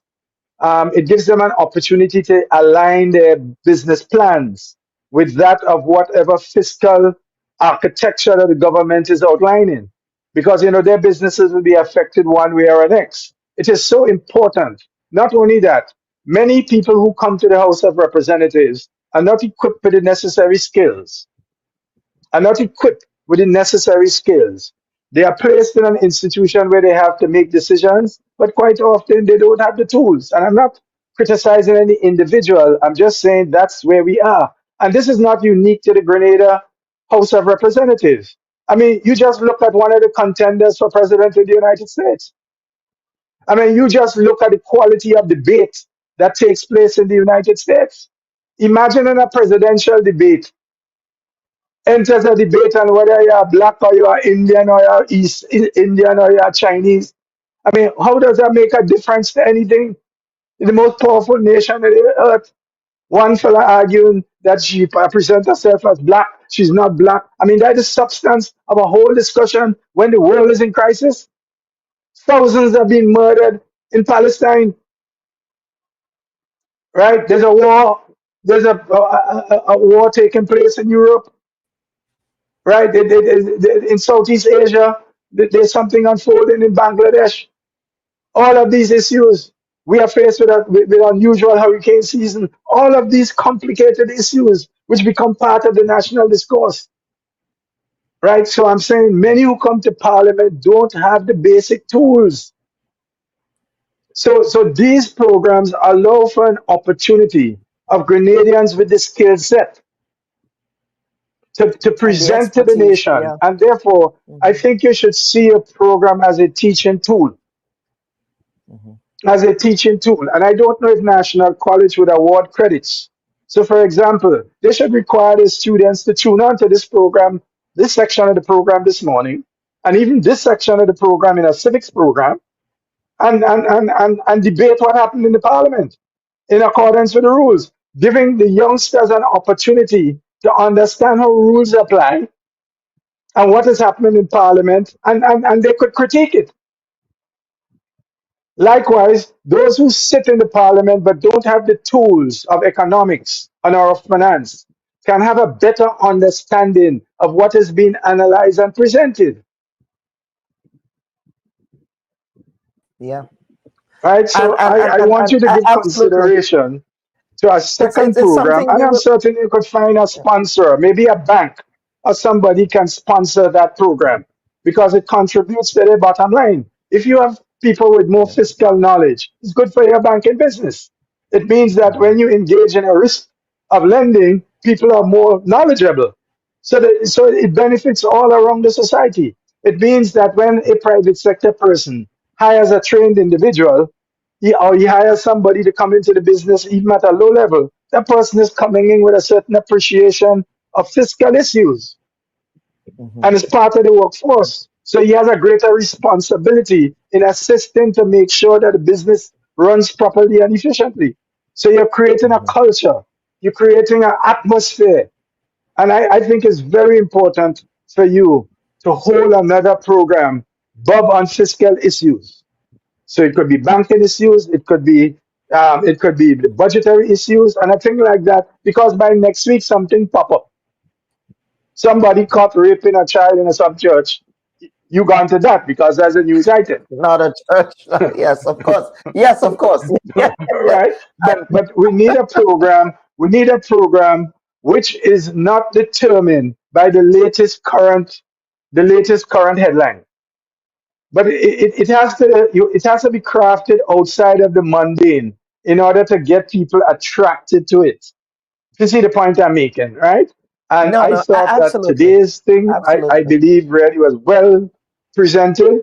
Well, as I said, the three individuals, three individuals. Bosun was a former minister of finance. Account. Yes. Right? He broke his eye tooth under Bernard Code. He himself will tell you that. Right? Yes. So he's familiar with the World Bank and so on. Ambrose, one of the best state managers ever passed in this country. Right? And then Gilchrist. Gilchrist worked his way in all areas of the Ministry of Finance. Goes away, come back with his doctorate. He didn't go away and stay and make a living in the immigrant community where he could make more money.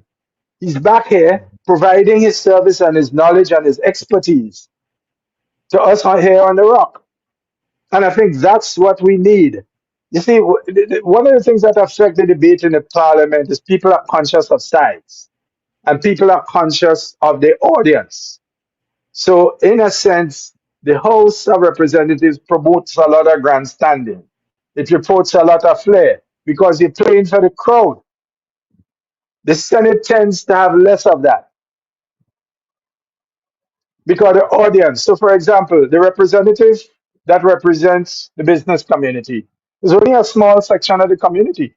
And the business community don't want to hear Picon. They want to hear you advancing policies or criticizing government's policies in the context of their interests. Likewise, the trade union. Likewise, the farmers. So you tend to have less gallerying because you're not going for votes. Whereas in the House, you tend to do things because you want to win votes. You want to please your constituents. When election is close by, you have more of that taking place because you're getting free television time. So the two chambers have their purposes and people lose sight of the real purpose. All right. So I thought that Bosun's empathy and disappointment was well expressed, and I associate myself very with well, sir. Absolutely. And Senator, of course, as they say in Parliament, we are going to move the adjournment of the session. Yeah. And so we are going to But if I may conclude, I wish the speaker spent time. I mean, he may be irritated by what I say and how I say it. But I can tell you, the value is in the letter. not by the one who brings it. So forget me. I am me. That's just who I am. As I said, I was very reluctant. So I've never criticized the speaker publicly before. Yeah. I mean, I was at a training session for parliamentarians, and I delivered together with Ebel Newton some lectures and experiences. But I tell you, other people have called me. I've never received a call from that speaker. Not that I want a call. I mean, whether he called me or not, it matters me not. I'm no longer, I did my bit and I've moved on. But a lot of the problem stems from the failure of the speaker, one, to know the standing orders. Standing orders is a stranger to the speaker. And two, the attitude of the speaker and his deportment, how he keeps himself, how he sees, what the speaker believes is his role. He's totally misguided. And that would contribute to a fall in the deportment of the House. So you can expect what's to happen. And it's not Chester Humphrey saying so. If the speaker asks himself, why did the Prime Minister start off by giving a definition of what supplementary means? And who was the Prime Minister really speaking to? Because Dr. Mitchell's side didn't have any problem with supplementary.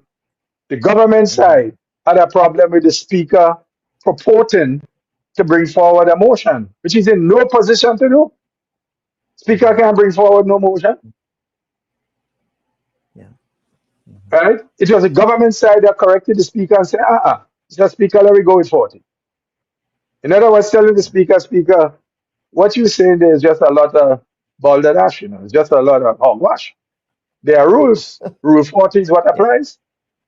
I mean, so I think that's as I said, if I had an opportunity to speak to the speaker privately, then I won't come here. But I don't have such an opportunity, and the situation is getting worse. Yeah. So Absolutely. thank you, Dr. Bum. All the Former best to you. Senator Chester Humphrey, absolutely. Thank you so much for appearing on this week's edition of the program, sir. Call me. Absolutely. Viewers and listeners, yes, I will. I definitely will. Thank you, sir. Thank you for appearing again. And again, we do apologize for those technical issues that we were having. There were so many other questions, but one of the challenges with Mr. Humphrey's appearance today is that he could not hear me correctly. And so that is why it was very difficult for me to ask a lot of those questions.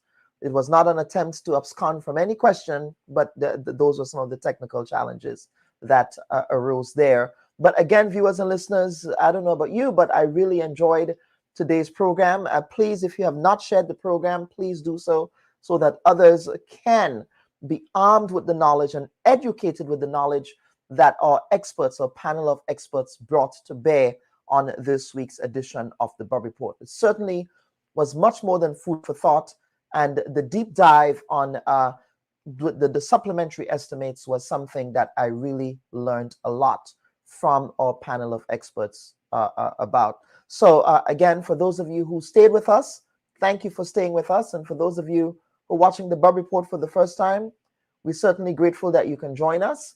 And we will see you next week for another edition of the Bub Report. We will be turning our attention, we'll be laser focused on issues occurring in Carriacou as Carriacou confronts the post-bail, not only Carriacou, but the northwestern and northern part of the state of Grenada is also confronting issues in respect of recovery from Hurricane Beryl. So we'll be focusing on a lot of those issues and the implications for Grenada's overall economy. So on behalf of the hardworking producers of the program, my producer worked extremely hard today, Rian, in getting everything sorted. We thank you for joining us, and we will see you next week for another installment of the program. Take care now. Bye-bye. Hi, everyone. Thanks for checking out the Bub Report's social media pages. If you'd like to get more videos, show highlights, and watch our weekly live show, follow our Facebook, Twitter, and Instagram pages, and also subscribe to our YouTube channel. You can catch repeat episodes on Wednesdays at 4 and 5 p.m. respectively on CRFM Radio and GBN TV in Grenada. We are also viewed on Sundays at 8 p.m. on WPG 10 throughout the Caribbean. Thanks for watching.